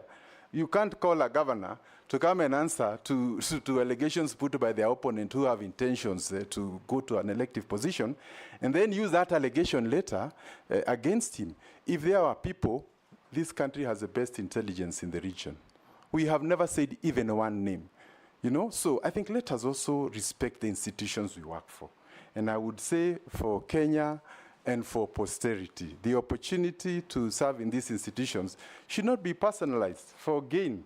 Because I was there, Mr. Speaker, throughout that period. How come only those people are known by politicians? Which family has ever come out? So I think it's good to be fair and also respect the positions we have. So in short, Bwana Dawood, that is an act of fiction. Bwana Chairman, I don't have any interest in Nakuru, so I'm not a politician from Nakuru. It is alleged, that's what I said, we wanted a clarification. Governor should not feel offended. Should not Don't feel apologize. Lee, an opportunity like this is very good for you to clear some of those things, not to feel slighted, because nobody's slighting you. You are being asked questions in good faith. Well taken, Speaker. Yes, Ferdinand? He has not finished. No, he has finished. Mr. Speaker, there was a secondary question. Yes. Mr. Chairman. Yes. There was a secondary question from Dawood. From Dawood. With respect to local investors feeling slighted, and sometimes when you talk about investment, we are largely perceived to be talking about foreign investors. And I think I want to identify with that. There was a situation where some local investors were looking for an appointment with an office, a big office in government, in the county governments, and they kept on looking for that appointment for 6 months until one day they changed and said they are from another country. They got the appointment the following day. So I think we must agree. The first investors must be you and I, the people who live here in Kenya. And even if the foreigners are to come here, they will make a call to those who are already here. So good referrals mean everything. So Mr. Speaker, Mr. Chairman, I want to agree with Dawood that a lot must be done to encourage local investment. And maybe while still on the issue of local investment, allow me to say that there's a marked difference between the attitude of Kenyans about Kenya and the attitude of foreigners about Kenya. And I think this speaks a lot to what he's saying. If you look at the investments that have happened in the country in the last 3-4 years, from GTC here in Nairobi to other major foreign direct investments coming here, it is huge, and it is a testament of the confidence in largely the country and the region, for that matter. But sometimes Kenyans are also caught up in a web of negativity. So foreigners will see what we can't see. So we need to come up together. The jobs that are being created are for us. And if the owners of the country think different from foreigners, then before long, they will come and invest everything, and we'll have nowhere to go because of our attitude. So one of the areas I wish to engage in, further to what the Honorable Dawood has said, is to also engage in the attitudes. And maybe also to request Kenyans, when you're looking at your country, don't look at it in the lenses of your politicians. This is your country. You can change your MP, you can change your MCA. Point of order, Honorable Chairman. Honorable Chairman, this word of politicians has been repeated severally. And for us, we are leaders and we are also politicians. So does it mean that if somebody is a politician, cannot give any views or ask questions, and whether he does it, it is wrong or it is witch hunting? We need some elaboration on that. Lee, proceed on the basis that a politician is not necessarily an irrational person. Irrational people are found everywhere, even out, and you're a politician too. Yeah. We were Mr. with Chair. you in the House. You became governor. Take it in that stride. That avoid unhelpful mentioning of politician. Just answer questions. Mr. Chairman, maybe I can withdraw the term politician, but I meant that, Kenya, if everybody out there sees the good of Kenya and the best of Kenya, let me not allow myself, if somebody has a different view, to change me. I think that's all I'm trying to say. And this is our country. Ferdinand? Yeah, I'm enjoying the presentation. Now, then give it to Morgana so that you continue enjoying. No, let me get to specifically what I want him to answer. I think this challenge facing our Kenya's export. Sometimes back, and I was a regional sales and marketing manager of those 13 countries. You would go to Middle East and had milk from Kenya. Today, you go to Middle East, there's no milk at all. From Kenya, you'd rather have it, you find it from Uganda and other places. Secondly, there was also a program where you had this pachuma. Still keeping the animals are being kept in pachuma grounds for export, trade, for export to Middle East, and I think to islands like Seychelles, Mauritius, and even Madagascar. I don't know what programs you're going to have to revive this, because it's a part of the trade that we had in the region. And I can tell you there was a lot of eagerness, because I went around to those places, in importing, or rather exportation of livestock from Kenya. And Pachuma ground is still, in the coast is still actually there. And if you work to the Ministry of Agriculture, you do a lot of exportation from there. What programs would you have? What would you do to be able to revive this? Thank you. George Murugara, you'll pass. Owen Bayer. A quick question, Honorable Speaker, to the nominee. There is information that many factories or manufacturers are leaving the country. Okay, a lot of information now is that. Why do you think they are leaving the country? And what would be your plan to retain them in the country so that we can increase opportunities for young people, create more jobs, and also increase our GDP? The second one, KEBS, Kenya Bureau of Standards, is squarely in trade. There's also another organization called Anti-Counterfeit Authority also there. Why do we have issues of products that come into the country, still counterfeit, still fakes, and still substandard goods that are denting Kenya's image? Thank you. Yes, Robert. Yeah, thank you, Mr. Speaker. I agree with some of my colleagues, or a number of my colleagues, that many companies have closed down and moved their manufacturing out of the country. And I'm happy because I've heard you, enumerate some of the reasons why. One of them, which I want to add, is obviously the harsh business environment caused by the harsh taxation regime, and sometimes even the unpredictability of our tax policy. Maybe those are some of the things you'd like to look at. But I want to go to that issue you've just been talking about of a politician. You are a politician, so are we, all of us here. And politicians many times focus on the next election. I'm aware you are governor of Nakuru, and you didn't complete the 2 terms. So there is a possibility you might be interested in that seat again. Now, can you give Kenyans an assurance that as CS, you will not spend your time in Nakuru County campaigning for 2027 at the expense of serving Kenyans? Mole. Thank you, Mr. Speaker. To the nominee, Honorable Lee. Kenya recently ratified the EU-Kenya Economic Partnership Agreement, which seeks to create and enhance market access to Kenyans' exports to European Union. I want to hear from you, what will you leverage on this agreement so that we can protect the local markets and also increase our exports to increase our revenues from the European Union. Secondly, Mr. Speaker, Kenya is also in bilateral agreements with major partners like US, whereby the United States, through AGOA, is coming to collapse, actually, to be precise, September this year. And you know, the relationship between Kenya trade and the US is quite massive. As the minister, coming, if approved, to come to this space, what will you tell Kenyans on their face who have been benefiting from business between US and Kenya And what should we expect from it?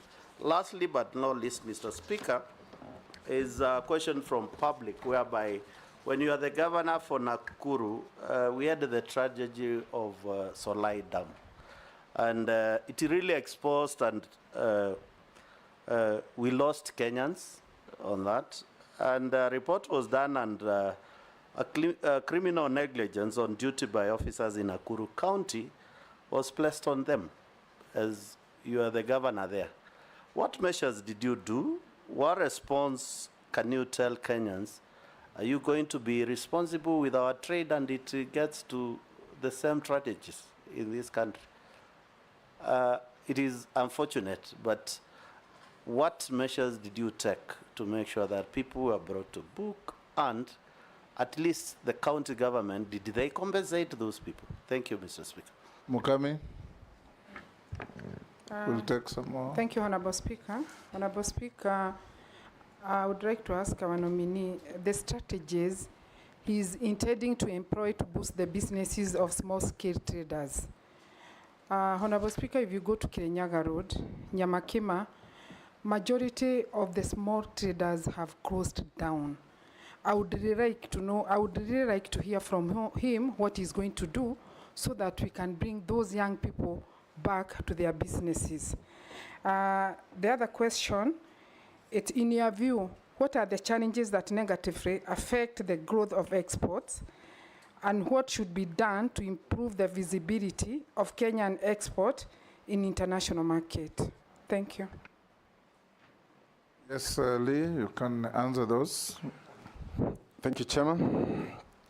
Allow me to start with the last question by the Honorable Member of Parliament for Nyeri.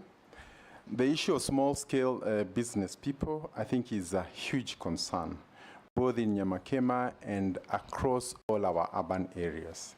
And I think, as I mentioned there earlier, the issue of cash squeeze, where a lot of suppliers have not been paid by government, affects the cash in circulation. And because most of them sell consumables or those things you buy on the go, then it means when people do not have money, then that affects. So one of the areas I hope to be working together with the cabinet and the cabinet together with the CS for finance is to be the champion for paying all suppliers in government. If that money was to hit the accounts of the suppliers, there will be an immediate party in all these places we are talking about.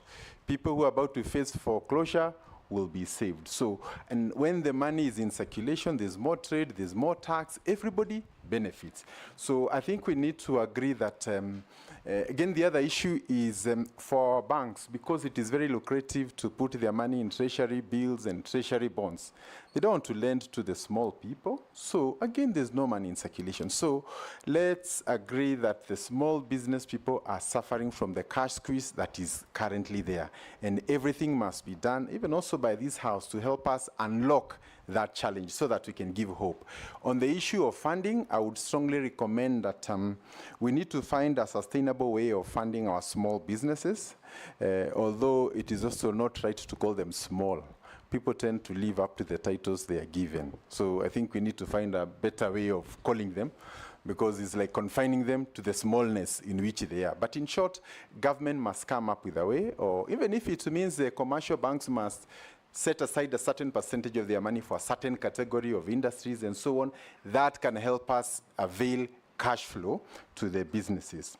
And the Honourable Member has also asked about growth of export and the hindrance. I think our first biggest export is tea, and I think we've been doing fairly well in spite of the current challenges. But more importantly, also in the area of horticulture and flowers. And I think the biggest challenge you're having there is the availability of air freight, because most of these fresh produce would require to go by air to Europe, to the Middle East, and other places. So the constraints within the national carrier and other cargo airlines from Nairobi to all these destinations means that we cannot be able to expand that area. And therefore, I will be seeking to work with the Minister, the CS for Transport, to see how we can expand our cargo handling capacity, because that's an area that can grow within a very short time. Mr. Chair, allow me also to mention on the issue of the European Union Economic Partnership. I think one of our biggest destinations is actually the Netherlands, where we take our flowers and to the UK for vegetables and others. And again, the issue of there being good agreements that protect us, and secondly, the air freight, the cargo, that will help us to unlock. And also maybe giving specific funding to these sectors so that we can increase. We have a lot of land, we have many people who are willing to invest, but because of the heavy capital required, sometimes it has not been very easy for many to venture in. On AGOA, we are at the final end of the AGOA agreement, and once it collapses, many of the industries, including the textile industries, that heavily rely on the AGOA would be at risk. We are hoping to be able to conclude once there's a change of government, but there's talk of an extension of 1 year as we negotiate the next agreement. But I think the bigger request, Mr. Chairman, would be when these negotiations are happening, they have very huge implications, even 10, 20, 30 years from now. Maybe our teams need to be the best sharpshooters you could ever think of, because those small little commas mean a lot. And when a small country like Kenya is negotiating with the US, which is of 1,000 times its economy, we need to also be careful, because if we open all the doors, our industries are all going to shut. So I think there's a need to have a very strategic team to ensure that these negotiations are done and that national interests prevail at all stages. There was also the question of the Solai Dam and whether there was criminal negligence. Allow me, Mr. Chair, to say that indeed there was a tragedy in Nakuru. That was barely 2 months after I got into office. I got into office around, I don't remember whether it's 2 months, but it was a very short period of time. There's nothing much I would have done. I had barely settled, and this tragedy now comes. But out of that tragedy, a lot we have learned, including a disaster mitigation strategy for the county. Nakuru is home to much of the export we are talking about. So there are very many dams all over Nakuru. And whenever it rains, and maybe there's excess rain, the issue of monitoring of water levels and also warning signals, early warning signals to families down would be there. The issue of insurance also is important, so that whenever there is a financial loss, we can also help those families. But Mr. Speaker, Mr. Chairman, allow me to say also this matter went to court, and they settled out of court on their own volition between the victims and the owner, and for now they are happily working together, and the farm employs over 1,000 people. Without that farm, that whole community would not survive. So they have a good working engagement, but the safety precautions must be upheld at all times. Was the dam reconstructed? Yes, it was reconstructed, Mr. Chairman, under the supervision of NEMA and other regulatory agencies, both from the county and the national government. Mr. Speaker, if you allow me, just a follow-up question on what he said, that we are doing very well on export, especially tea. We want to hear him as if he's approved as a trade minister.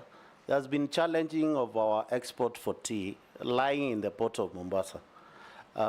What probably, if you have any recollection or you have been briefed, you'll do better and different than what has been done to make sure that the tea farmers in this country cannot continue waiting for their tea to be sold to get the benefit of the sale without any further delay, please. Thank you, Mr. Chairman. I wish to say that I do not have the full information regarding the current state of you the actually stock. said tea exports are good, but there are challenges. Yes. Yes. So it is our best export for now, but it is experiencing challenges. Yeah. But I want to confirm that our best run crop in Kenya is actually tea. The farmers can deliver their tea, go home, get their money at the end of the month, and get a bonus. So the challenge we are having right now, I think, will be sorted, and I want to say that will be my first agenda.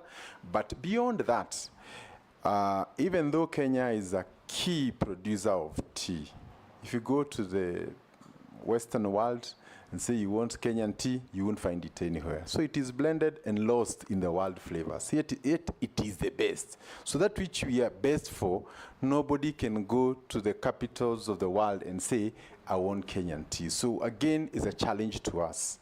I mean, today it is possible for me to open a shop in New York, another person to open in Amsterdam. We create this network so that we don't over-rely on the auction in Mombasa. Over-reliance on only one source of selling will create challenges in future. So we need to look for multiple options of selling, including direct sales in UAE and many other places.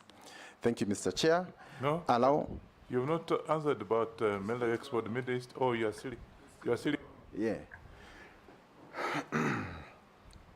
Mr. Chairman, we have talked about, the Honorable Robert talked about companies closing and what we need to do. I think you've already mentioned the issue of cost of energy, but the President, His Excellency President William Ruto has already initiated a process to try and understand on a case by case these companies that may be going out, what is the issue? Is it something we can be able to solve? And I want to assure this House that as soon as I get the opportunity, I will sit, and even if it means looking for some of them, those who have not completely exited, to see how we can reverse that. But I'm also troubled because it is also true, in recent years, we've had local companies that have also closed, including Mobius, our vehicle manufacturer that would have given us pride and nationalism as we venture out there. So I want to assure this committee, I've already sent word to that company because Kenyans hold this very dear to themselves, and we would want to see some of those things as much as possible, how we can be able to work with them. The unpredictable taxation and policies by government. Again, there is a thinking that every year we have a finance bill, it changes excise duty on something, import duty on another, yet this is a company that just came to set in Kenya, has a lifespan of about 10 years before you can return your money, but you cannot do your projections on profitability because it depends on factors way beyond yourself. So the current thinking is to try and come with a tax regime for a minimum of maybe 5 years, so that as you come to invest here, if you are in livestock, if you are in food processing, you can know for the next 5 years, this is what I expect. And stability in the tax regime. And I think this will be a very important card because most of the investors will be citing this as a challenge in terms of, because they have obligations with the banks, but you have no idea what kind of money you will make because it's not entirely in your space. The Honorable Robert also asked me whether I will be returning to Nakuru. I want to confirm that Nakuru is my home and I will always be there. Because if I want to promote Kenya, unless we annex Nakuru, you know, it's part of here, and it's a huge industrial base. And I am here also courtesy of the people of Nakuru. If they had not elected me, nobody would have known me. So I would be the last person to say here that among the many goodies I have for Kenya, Nakuru will not be there. But I'll also cooperate with the leaders who are there. That was not the question. The question was, you served one term as governor. So your eyes could be on another term. Are you going to spend government time as a CS rotating around Nakuru, trying to get a re-election for a second term, or you'll go around serving Kenyans as expected of a CS? I think, Robert, that was your question. Yes. So thank you, Mr. Chairman.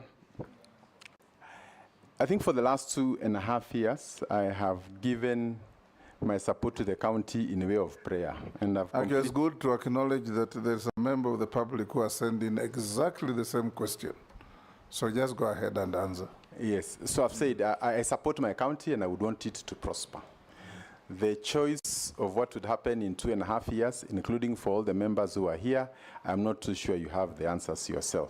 So I think these answers will come as we move forward, and I will be well advised by including the appointing office, including the people of Nakuru, but I think it would be suicidal for any person, including yourself, Mr. Chairman, to say bye to the people of Bungoma. You'll never want to see them again. It is for them that you're here. Yes. Point of order, Speaker. Yes, proceed. I think the Honorable Lee would have just said, I'm not going to spend government money in running my politics in Nakuru. That's all. Whatever happens in 27 exactly, nobody knows. But you cannot spend government money, Minister, to run your politics in Nakuru. That's what Kenyans were concerned. Oh. Thank you, Speaker. Okay. I'm well guided. I have no intention of that nature. Chairman, I've not asked my questions. You did. What I did was just a follow-up question to it was an intervention, Honorable Chairman. I will go straight. He has not finished. He has not answered Owen Bayer's question, and Ferdinand. We have not finished. Yes. I was going up. So, okay, speed it up. The point is that we will not spend inordinate part of our time doing local politicking, but we will benefit Nakuru as much as any other part of this country, and we will forever be grateful to the people of that place.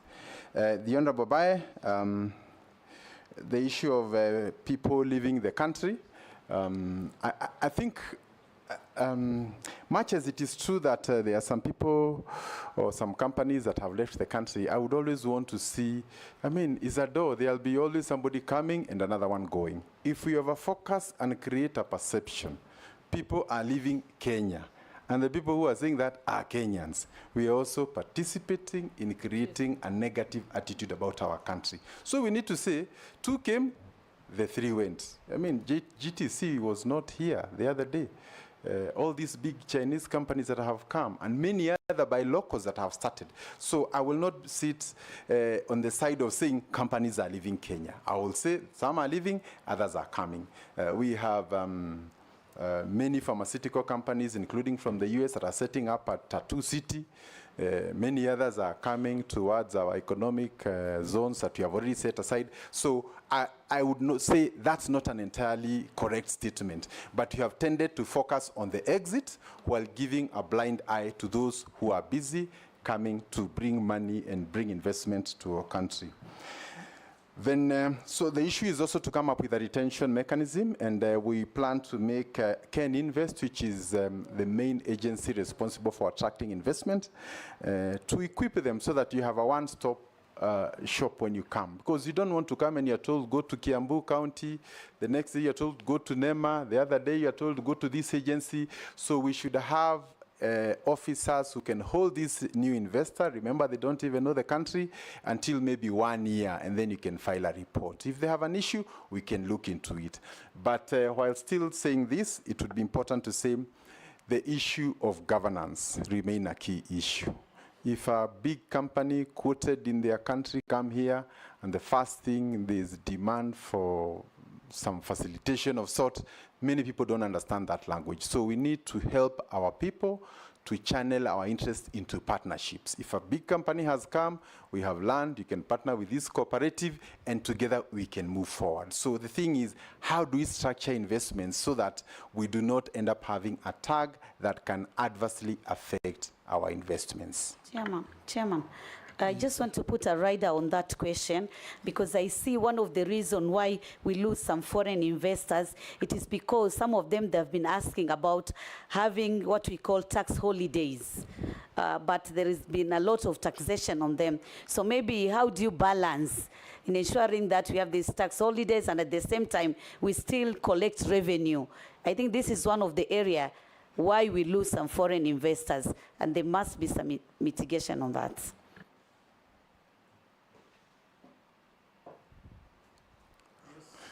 Thank you, Mr. Chairman. So while getting to that, there was the issue of KEBS and counterfeit. I think one of the biggest challenges we have with KEBS is that the standards are there, but enforcement requires support from other agencies. So I think moving forward, we need to look for a way in which we can give KEBS the teeth to bite. So for example, if they discover there's an anomaly with a particular product, they need to go through interior, get officers, and so on. So I think the issue of enforcing so that the steel we produce or the cement is to the highest standard. And this will help us to instill trust and confidence with investors, because some of the key areas where we require government intervention is in standards. No single company can ensure the standard across the board, but government can do that, and KEBS is up to the job. But we need to review its mandate, especially with respect to enforcement. Then there's the issue of tax holidays asked by the Honorable Mishi. It is true that there are companies that come and do not strictly fit within our special economic zones or export processing zone, and I think some of these things can be looked on a case by case. But I think we also need to look at what would they otherwise be getting in other countries vis-a-vis what we are giving them, and ensure that at all times we are competitive. And I think one of the most important things is to learn how some of the major economies in the world operate. They have big companies, say if you talk of Korea and the Samsung, and the Samsung has over 500,000 employees, but has another over 200 companies that rely on it. These 200 are actually SMEs. So also if you're able to empower some of the mid-level, they will also come along with the small companies, and together we can move forward. And I think these are conversations we should have. And closely related to that, especially for foreign investment, is that there's always been an old debate. Even as you bring foreigners, you need to direct them which sectors to go. Because you don't want a situation where they come and put a butchery and a hardware next to one run by locals. So I think within our investment policy, we also need to ensure that we don't just attract investment, we also direct it where it can be most beneficial and protect our local investments. Then, Speaker, may I ask a question? Honorable Lee, one of the issues, you've talked about various strategies, but I've not heard you say anything about incentives to foreign investors, like giving them the land, giving them tax breaks. If you could just elaborate on that. Through the chair, I think also in the trade, in the Ministry of Trade, we have Members, you are now just shooting questions without going through the chair. That's not our modus operandi, but go ahead, Mukami. Yeah, what I wanted to tell the nominee, in the trade, in the Ministry of Trade, we have Kenvest. Yes. Those are the ones who are supposed to guide whoever is coming to invest in this country. But I was also thinking in future, we may think about the foreign investors who are coming here in this country. They must we cooperate them with locals to avoid whatever they're earning in this country. You know, like Chinese, they We have a law on local content, don't we? Yeah. Yes. Okay. It's just enforcement. Okay, you enforce that. Yes. Mary, ask your question. Thank you, One Chairman. question. No, Chair had not asked. Allow me, I'll not go to the preamble. I'll go straight, I have three.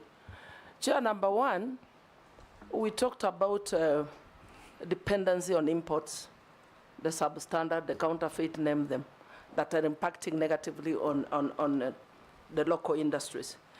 My question is, we may even impose taxes to discourage importation of those substandard goods.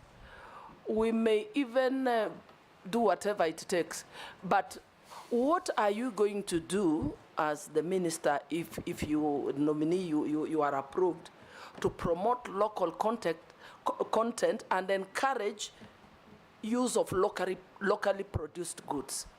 Because if you do not change the mindset, then even if we do all that, that may be in vain. Secondly, with the high rate of unemployment,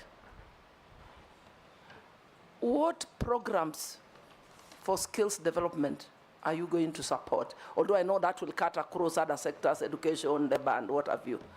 Because why are we producing graduates for opportunities that do not exist? If we do not need psychologists as a country, why are we continuing to produce them? why are we continuing to produce accountants to come and stay at home for 10, 15 years unemployed from the time they graduated? I think that is also an area I feel you need to give us your thoughts as you take up the ministry if approved. And the last one is, you know, for Kenya to achieve significant industrialization by the year 2030, and you've already alluded to this, we need to address the challenges in the manufacturing sector. High cost of production, deficits in infrastructural, infrastructure within the sector. And case among them is the sugarcane industry in the Western region. Those are some of the challenges that have been bedeviling that sector. So if we approve you, what are you going to do to address these challenges across? Thank you. Last, Naisula. Thank you, Chairman. Listening to the nominee, and even from his preamble, he seems to have thought about the challenges that are there that hinder manufacturing. You talked about high cost of electricity, taxation, and all. What are some, because when you speak here, we think tomorrow we're taking off if you get nominated and approved. What are some of the challenges that you foresee that might hinder all these good things that you've talked to us about here once you are nominated and appointed? Can you answer those? Mishi, you have a question? I thought you have asked. Okay, go ahead. You are a joyrider to many questions. No, thank you. You know, that was somebody else's question, but I was just putting a rider on that. So go ahead. It was not my ask question. Your own now, yeah, thank you, Honorable Chairman. Honorable Chairman, I understand the nominee was once the governor of Nakuru County, and during that time you facilitated the setup of the Bahati Industrial Park, which focused on leather and textile industry. My question is, how will you replicate this model at a national level, particularly by promoting the growth of the leather industry in regions where we feel that we have potential for raw material sourcing? I'm looking at the area like the Ukambani and even Northeastern. My last question, you also successfully attracted investment in the Nakuru Special Economic Zone. We are having what we call Dongokundu Special Economic Zone, and it is been established in my constituency, that is Likoni constituency. This proposal has been there for the previous two regimes. To date, we are just hearing Dongokundu Special Economic Zone, but little has been achieved. What are your plans to ensure that we actualize this dream? And maybe, do you know the status of this project? Do you have the budget for this project, or it will just remain a promise or rather public relation? Thank you, Honorable Chairman. Chair, can you answer one from the public? Just one. Let him finish that first. Okay. Thank you, Mr. Thank you, Mr. Chairman. Allow me to start with the Honorable Ferdinand. And he had asked about our exports to the Middle East, and specifically beef and goat and the Bachuma Gate. Where we really used to do, you hold the animals before you send them out. And maybe to make a special plea also to the nation, we are about 5 hours by air to the Middle East, and by sea, maybe 10, 12 days. That is a region that has serious food deficiency. They can't grow food in the desert. However, they have a lot of money. They have a lot of resources. So Kenya is a natural source of food, including the beef, and I want to commend the MP for bringing that matter. So some of the issues that have been conversed previously, including hindrances to opening those markets, include diseases. So we send our beef, our goat, and all that, and when it gets there, we are told it has this problem. And the biggest challenge is that when a particular disease or traces of a disease are found, they will not say it is from exporter X or Y, they will say it is from Kenya. So Kenya is one source. So if we also don't clean our market, so that we say we need 500,000 goats every month, and that can keep all these pastoralist areas busy for the whole year. So I think we need a better communication so that people understand for what reason are we recommending. And then also for diseases, if I don't take care of my animals, and you take care of yours, as soon as they interact, the same problem will come back. So I think we need an honest conversation, and unfortunately, you have food coming from very far to the Middle East, and we are just next door. And our young people are living here to go and work there as house girls and other jobs. Yet they can work at home, stay in the comfort of a family, and be able to earn a good living. So I think there is a bit of need to change those dynamics. The Honorable Ferdinand, I also wish to inform you that the President, together with the whole team from the ministry, is currently in the UAE for signing of a trade agreement. And these are some of the issues we'll be looking into. And I want to call upon members of parliament and the country at large to align ourselves now to the market. In fact, we are getting to a situation where the country has secured more markets than we can supply. You know, so if we can't supply those markets, the bigger question will be, should we be looking for more markets or go back mashambani and create the products that we need? And I think this is really where we are. Even avocado and many of the other products, the issue is now being able to create that value chain, the logistics for export, and getting our young people to benefit from that. And closely related to that, the issue of engaging our young people. Excuse me. I just want to inform the nominee, Pachuma was a holding ground. Yes. That's what it is. So treatment, what have you, then after that, we'll export the animals, live animals, which are actually healthy. Isn't that what he said? Yeah. It's a quarantine. It's a quarantine area to drench diseases, then export. Yeah. But Lee, we are not allowed to export. Do you want to continue exporting live animals, or you do value addition here and export the beef, so that you make good the hides, make good the hoofs, the bones, the horns, which are also products for trade? Mr. Chairman, I want to confirm that if now the conversation is whether it is alive or dead, then that's a good conversation. But first, we have a deficit in the number of animals that we can be able to provide for the market. Then now we go to the next level, where we slaughter. But again, it's good to say in some markets, they prefer it alive. And as long as they are able to pay the price that compensates for all the sub-components, I think we will try and go on a case-by-case, depending on the market. But my submission is that the world has a food deficit, especially those who are close to us. We have the benefit of very good young working population, educated, ready to do everything. In fact, some of the creativity we have seen in the social space, if it was converted to selling beef, to selling Masai Mara, to selling our tourism, to doing the next big movie about Lion King, this country would change. So we just need to reconfigure ourselves, but you have all that it takes for us to progress. Mr. Chairman, I think I've answered the Honorable Ferdinand. On the issue of the impact, the Honorable Mary, the impact of imports to the local market and the damage thereof, I think we've already said this. You know, I mean, there's no country that will allow unmitigated flow of goods to come and compete with its own industries. You know, that is completely unthinkable. And it is for that reason we have requested that for any legislation that touches on taxation, both reducing imports or increasing our exports, there should be a broader conversation and ensuring that our national strategic interests are actually taken into account. On unemployment and skill development, I think this is also a very critical question. Other nations in the world, for example, China, when they decided that they want to become a major industrial nation, they targeted certain skills. And today, China produces 1.5 million engineers every year.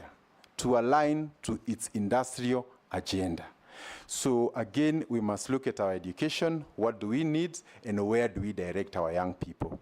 I have looked just at my own small research, and most of my nephews are all doing IT and ICT and coding and all those things. So expect a long season of coding by this generation. So I think it's also important we try and align our universities with the needs of the nation in the next few years to come. I suspect I'm through with most of the questions. The Honorable Naisula. Will we take off tomorrow?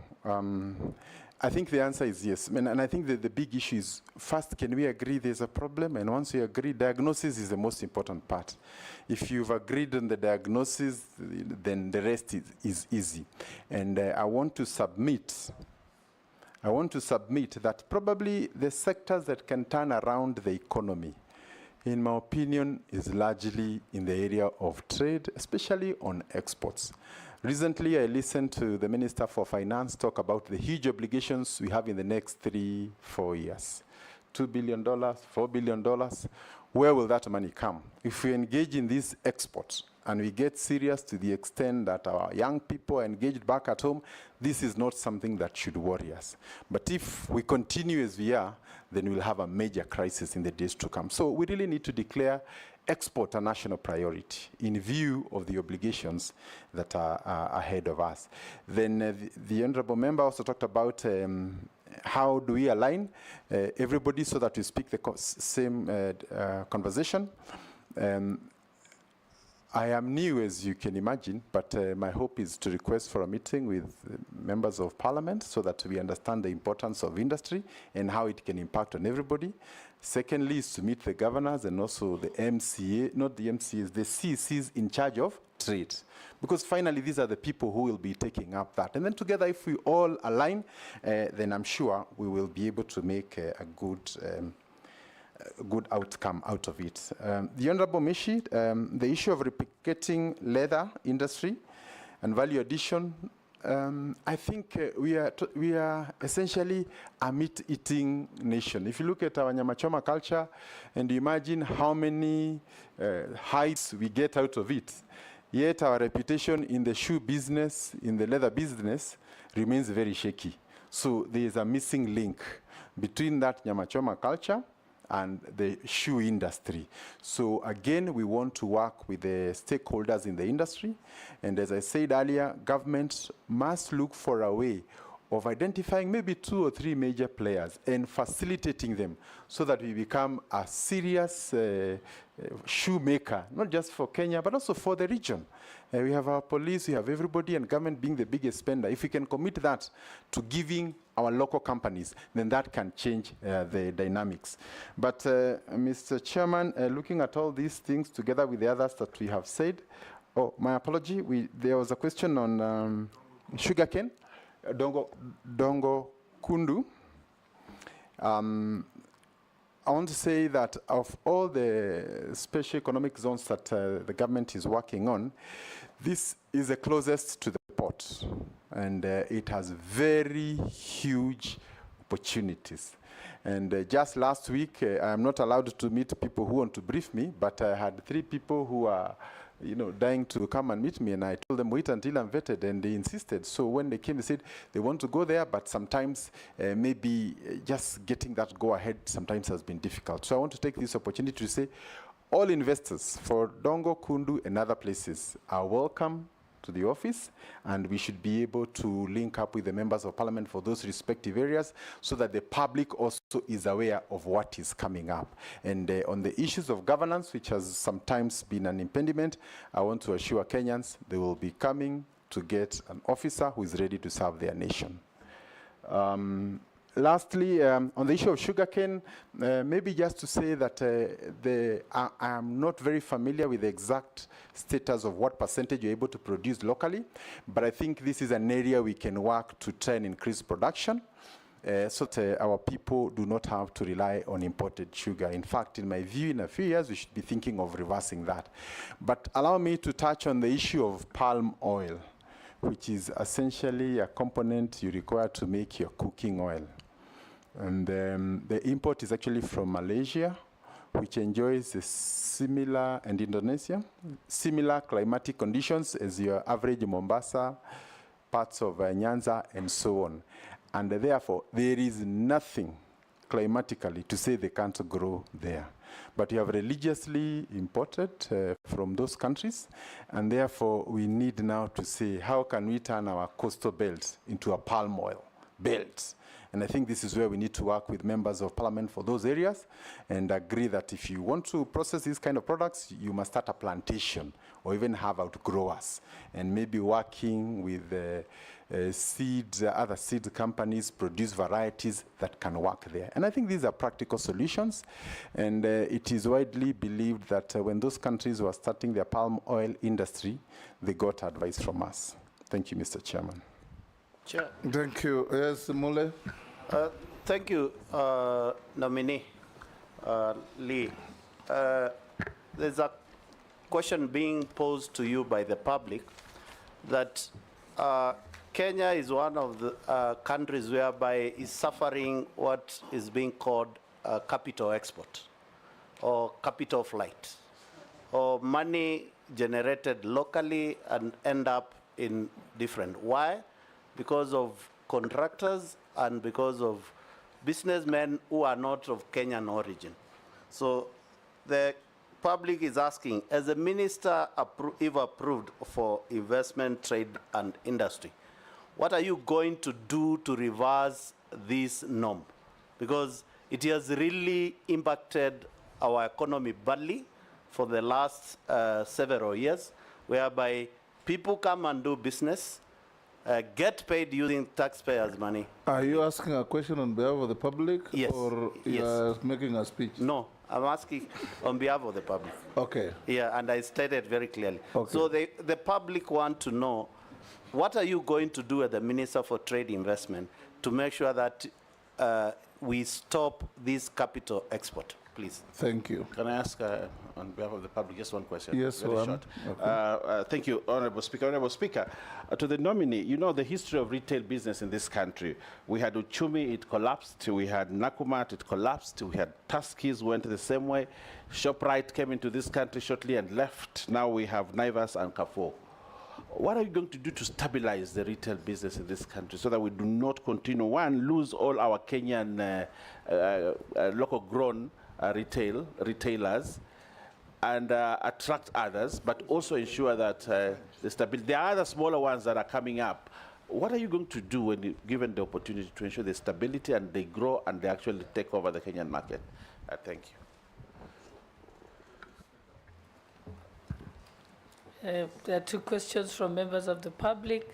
One is that in 2018, during your tenure as the governor of Nakuru, there were concerns raised about your office spending 43 million on foreign trips. As nominee for Cabinet Secretary, how will you ensure a balance between conducting necessary international and regional trade engagements and maintaining transparency and cost effectiveness as you use public resources?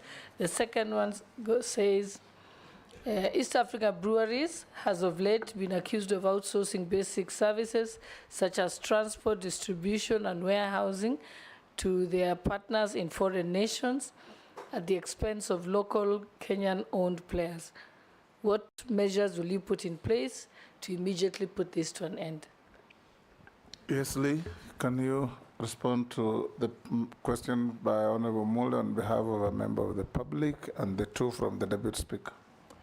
Thank you. And from Owen Bayer. Thank you. With respect to capital flight, and this refers to huge amounts that foreigners make and they have to repatriate to their countries. I think this is one of the conditions that is cited for ease of doing business. If you allow investors to come into your country and when they make the profits, you deny them to take out, then your ease of doing business goes down. Yes. What we need to do is to offer them alternatives, good attractions. But to bar somebody from taking their money out once they have made it may actually stop them. Because the first reason why they came here was that.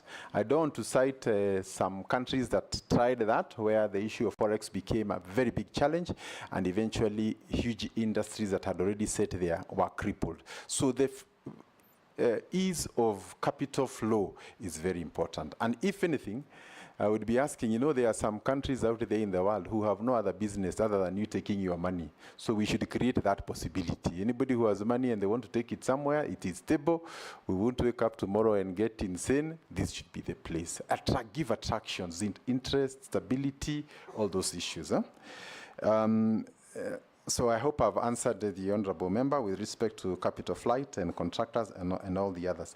The retail business, starting with Uchumi and many other retail traders that have come here, I think there's a gap in terms of legislation because a lot of these companies normally start very well, but eventually there's delay in payment of suppliers, and before long, money is diverted and we get into problems. So I think on the area of regulating this area to some reasonable level. And my main concern is when a retail chain goes down with pending bills of maybe 10 billion, that 10 billion, you must look at it in terms of 200,000 to a small guy who will never wake up again, another company that has closed. So when one retail chain goes down, many others go with it. So we need to regulate it, make it profitable, and ensure that there is good governance. While on the same, allow me also to confirm that the existence of these retail chains is actually a channel for selling our goods. When Uchumi was around and we had branches in Uganda, Tanzania, our exports to those countries were much higher than they were. When they closed, there was an immediate shutdown. So it is important to get your brand, because it helps you to be your last connection to the consumers. And as you probably know, if a supermarket chain has origins in a different country, there will be a bias on the kind of goods you find on their shelves. So if you had our Uchumi or any other in Addis Ababa and all those places, then it would mean we have a channel to send our goods. And it's very difficult for a farmer from Naivasha to take his half a pickup all the way to Dar es Salaam. But if there's a drop-off point here in Nairobi where everybody can bring and they're sure they'll be paid in another week or two, then we would change the kind of optics that we have. Then there's a mention of 43 million in foreign trip. I don't recall which year it was, but I would kindly request that a comparison is made with other counties. I suspect this is the lowest ever spent by a governor of a county of Nakuru's magnitude. I took over when it was 300, 400. So I think this should be a compliment. And I want to say in my last 2 years, I only went for 2 trips. And one of them was actually paid by the development partners. So I take that. On EABL outsourcing to outsiders, again, the Honorable Chairman has said there is a law on local content. However, the enforcement is our weakest point. So if indeed, for example, the SGR, we enforced that local content, we would be able to point some 20 billionaires in this city. But because it is there, then you have foreigners who come, register locally, so they say it is a local company, so they beat the system. So we need to find ways in which, if government is investing in a 20 billion project, let there be an Onyango and a Kamau who have emerged out of that. And because we know they will still invest in their rural areas and places around, Kenyans will benefit from that. So there's a need to look at the local content aspect and how it can benefit. And I think this also goes to talk about EABL. I have no evidence as to whether it's happening or not, but just responding to that, together with all the other corporates in Kenya. Just from a member of the public. Yeah, from a member of the public. We're saying it's good corporate responsibility, you know? If we outsource everything out there and our young people are out here baying for our blood, we are not doing justice to our nation. So I think maybe we should find a way of companies doing returns saying within this quarter or within this financial year, we are able to work with these companies and we can be able to verify. How this can be done, I am sure legislation can be worked around it. Thank you. Excellent.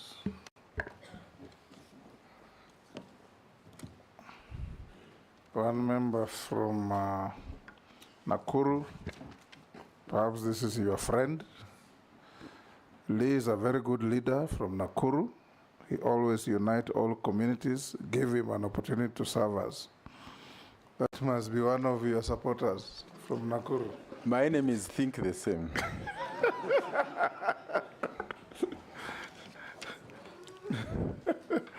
Now, Lee, we are coming to... No, we're coming to an end. And I'll ask you a few questions about yourself, then give you an opportunity to make some last wish to this committee. What is your net worth in terms of wealth?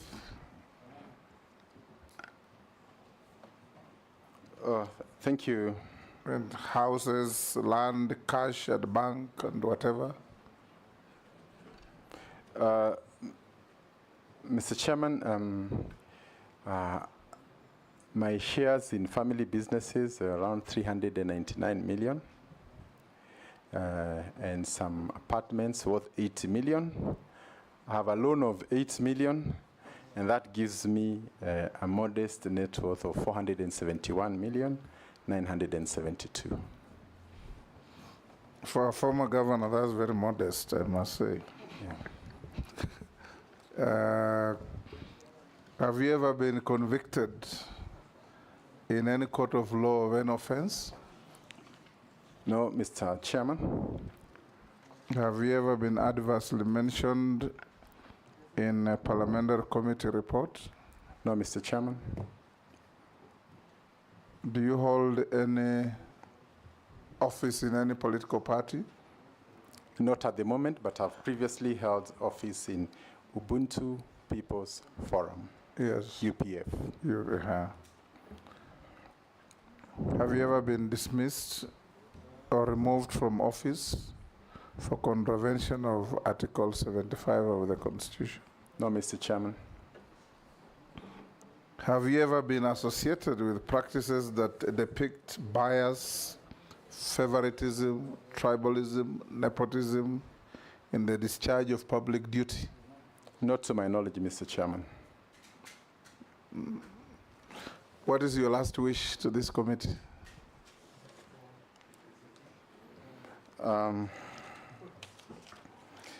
So, Mr. Chairman, first is to thank this committee and also the President for the honor of serving the nation, and to assure Kenyans that I will put my very best. And I know these opportunities don't come every day. And as a person who has been in public life, I am not one to run away from challenges. The more challenges there are, the more justification there is for some of us to make sure that we turn the tide, and we have no other country to go into. So I'll be seeking support from Parliament on areas to do with the legislation, and all leaders together so that we can move forward. And as I said, I worked very closely with most of the members of Parliament here, including those who come, and I know that teamwork is very critical for success. And therefore, I'll be calling upon many of those who are in office so that we can work together. And I pledge to do my best for Kenya. Thank you, Honorable Lee. I bestowed on you a CBS title. That's what my clerks had given me. If you are not, I'm sure if you are found suitable, you'll get some decoration soon. So unless you are lawfully held, we release you to go back to your other duties, and we wish you well. Thank you, Mr. Chairman. Much obliged. Thank you.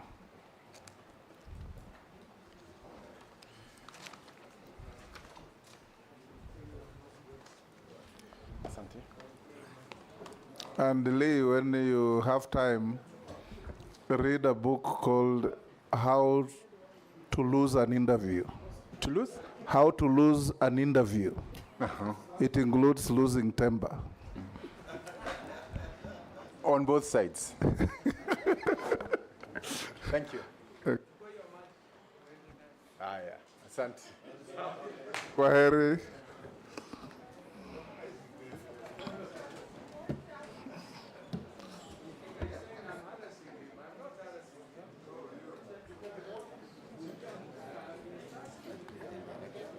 Yes. Yes.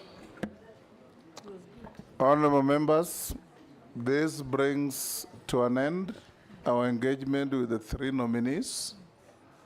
I want to take this opportunity to thank all members, including our staff, for taking time off your break to come and discharge this national duty.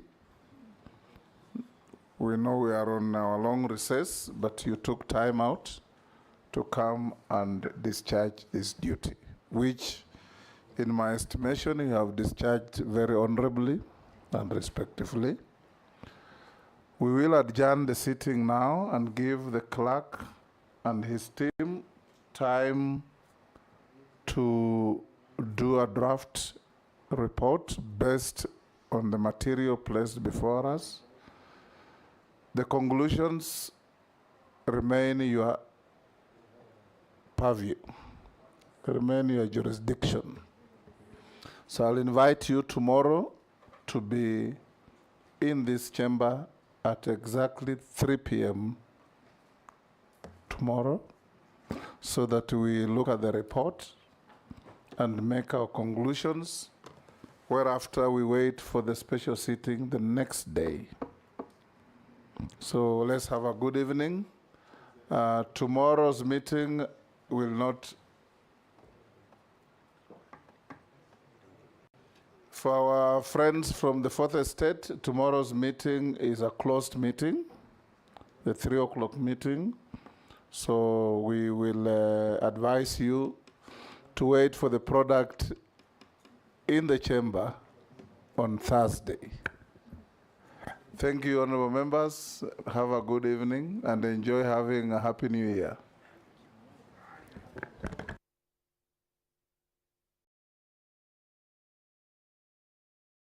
You are free to leave your materials here. They will be protected until tomorrow. Yes. This two you carry. Now, kazi kwako.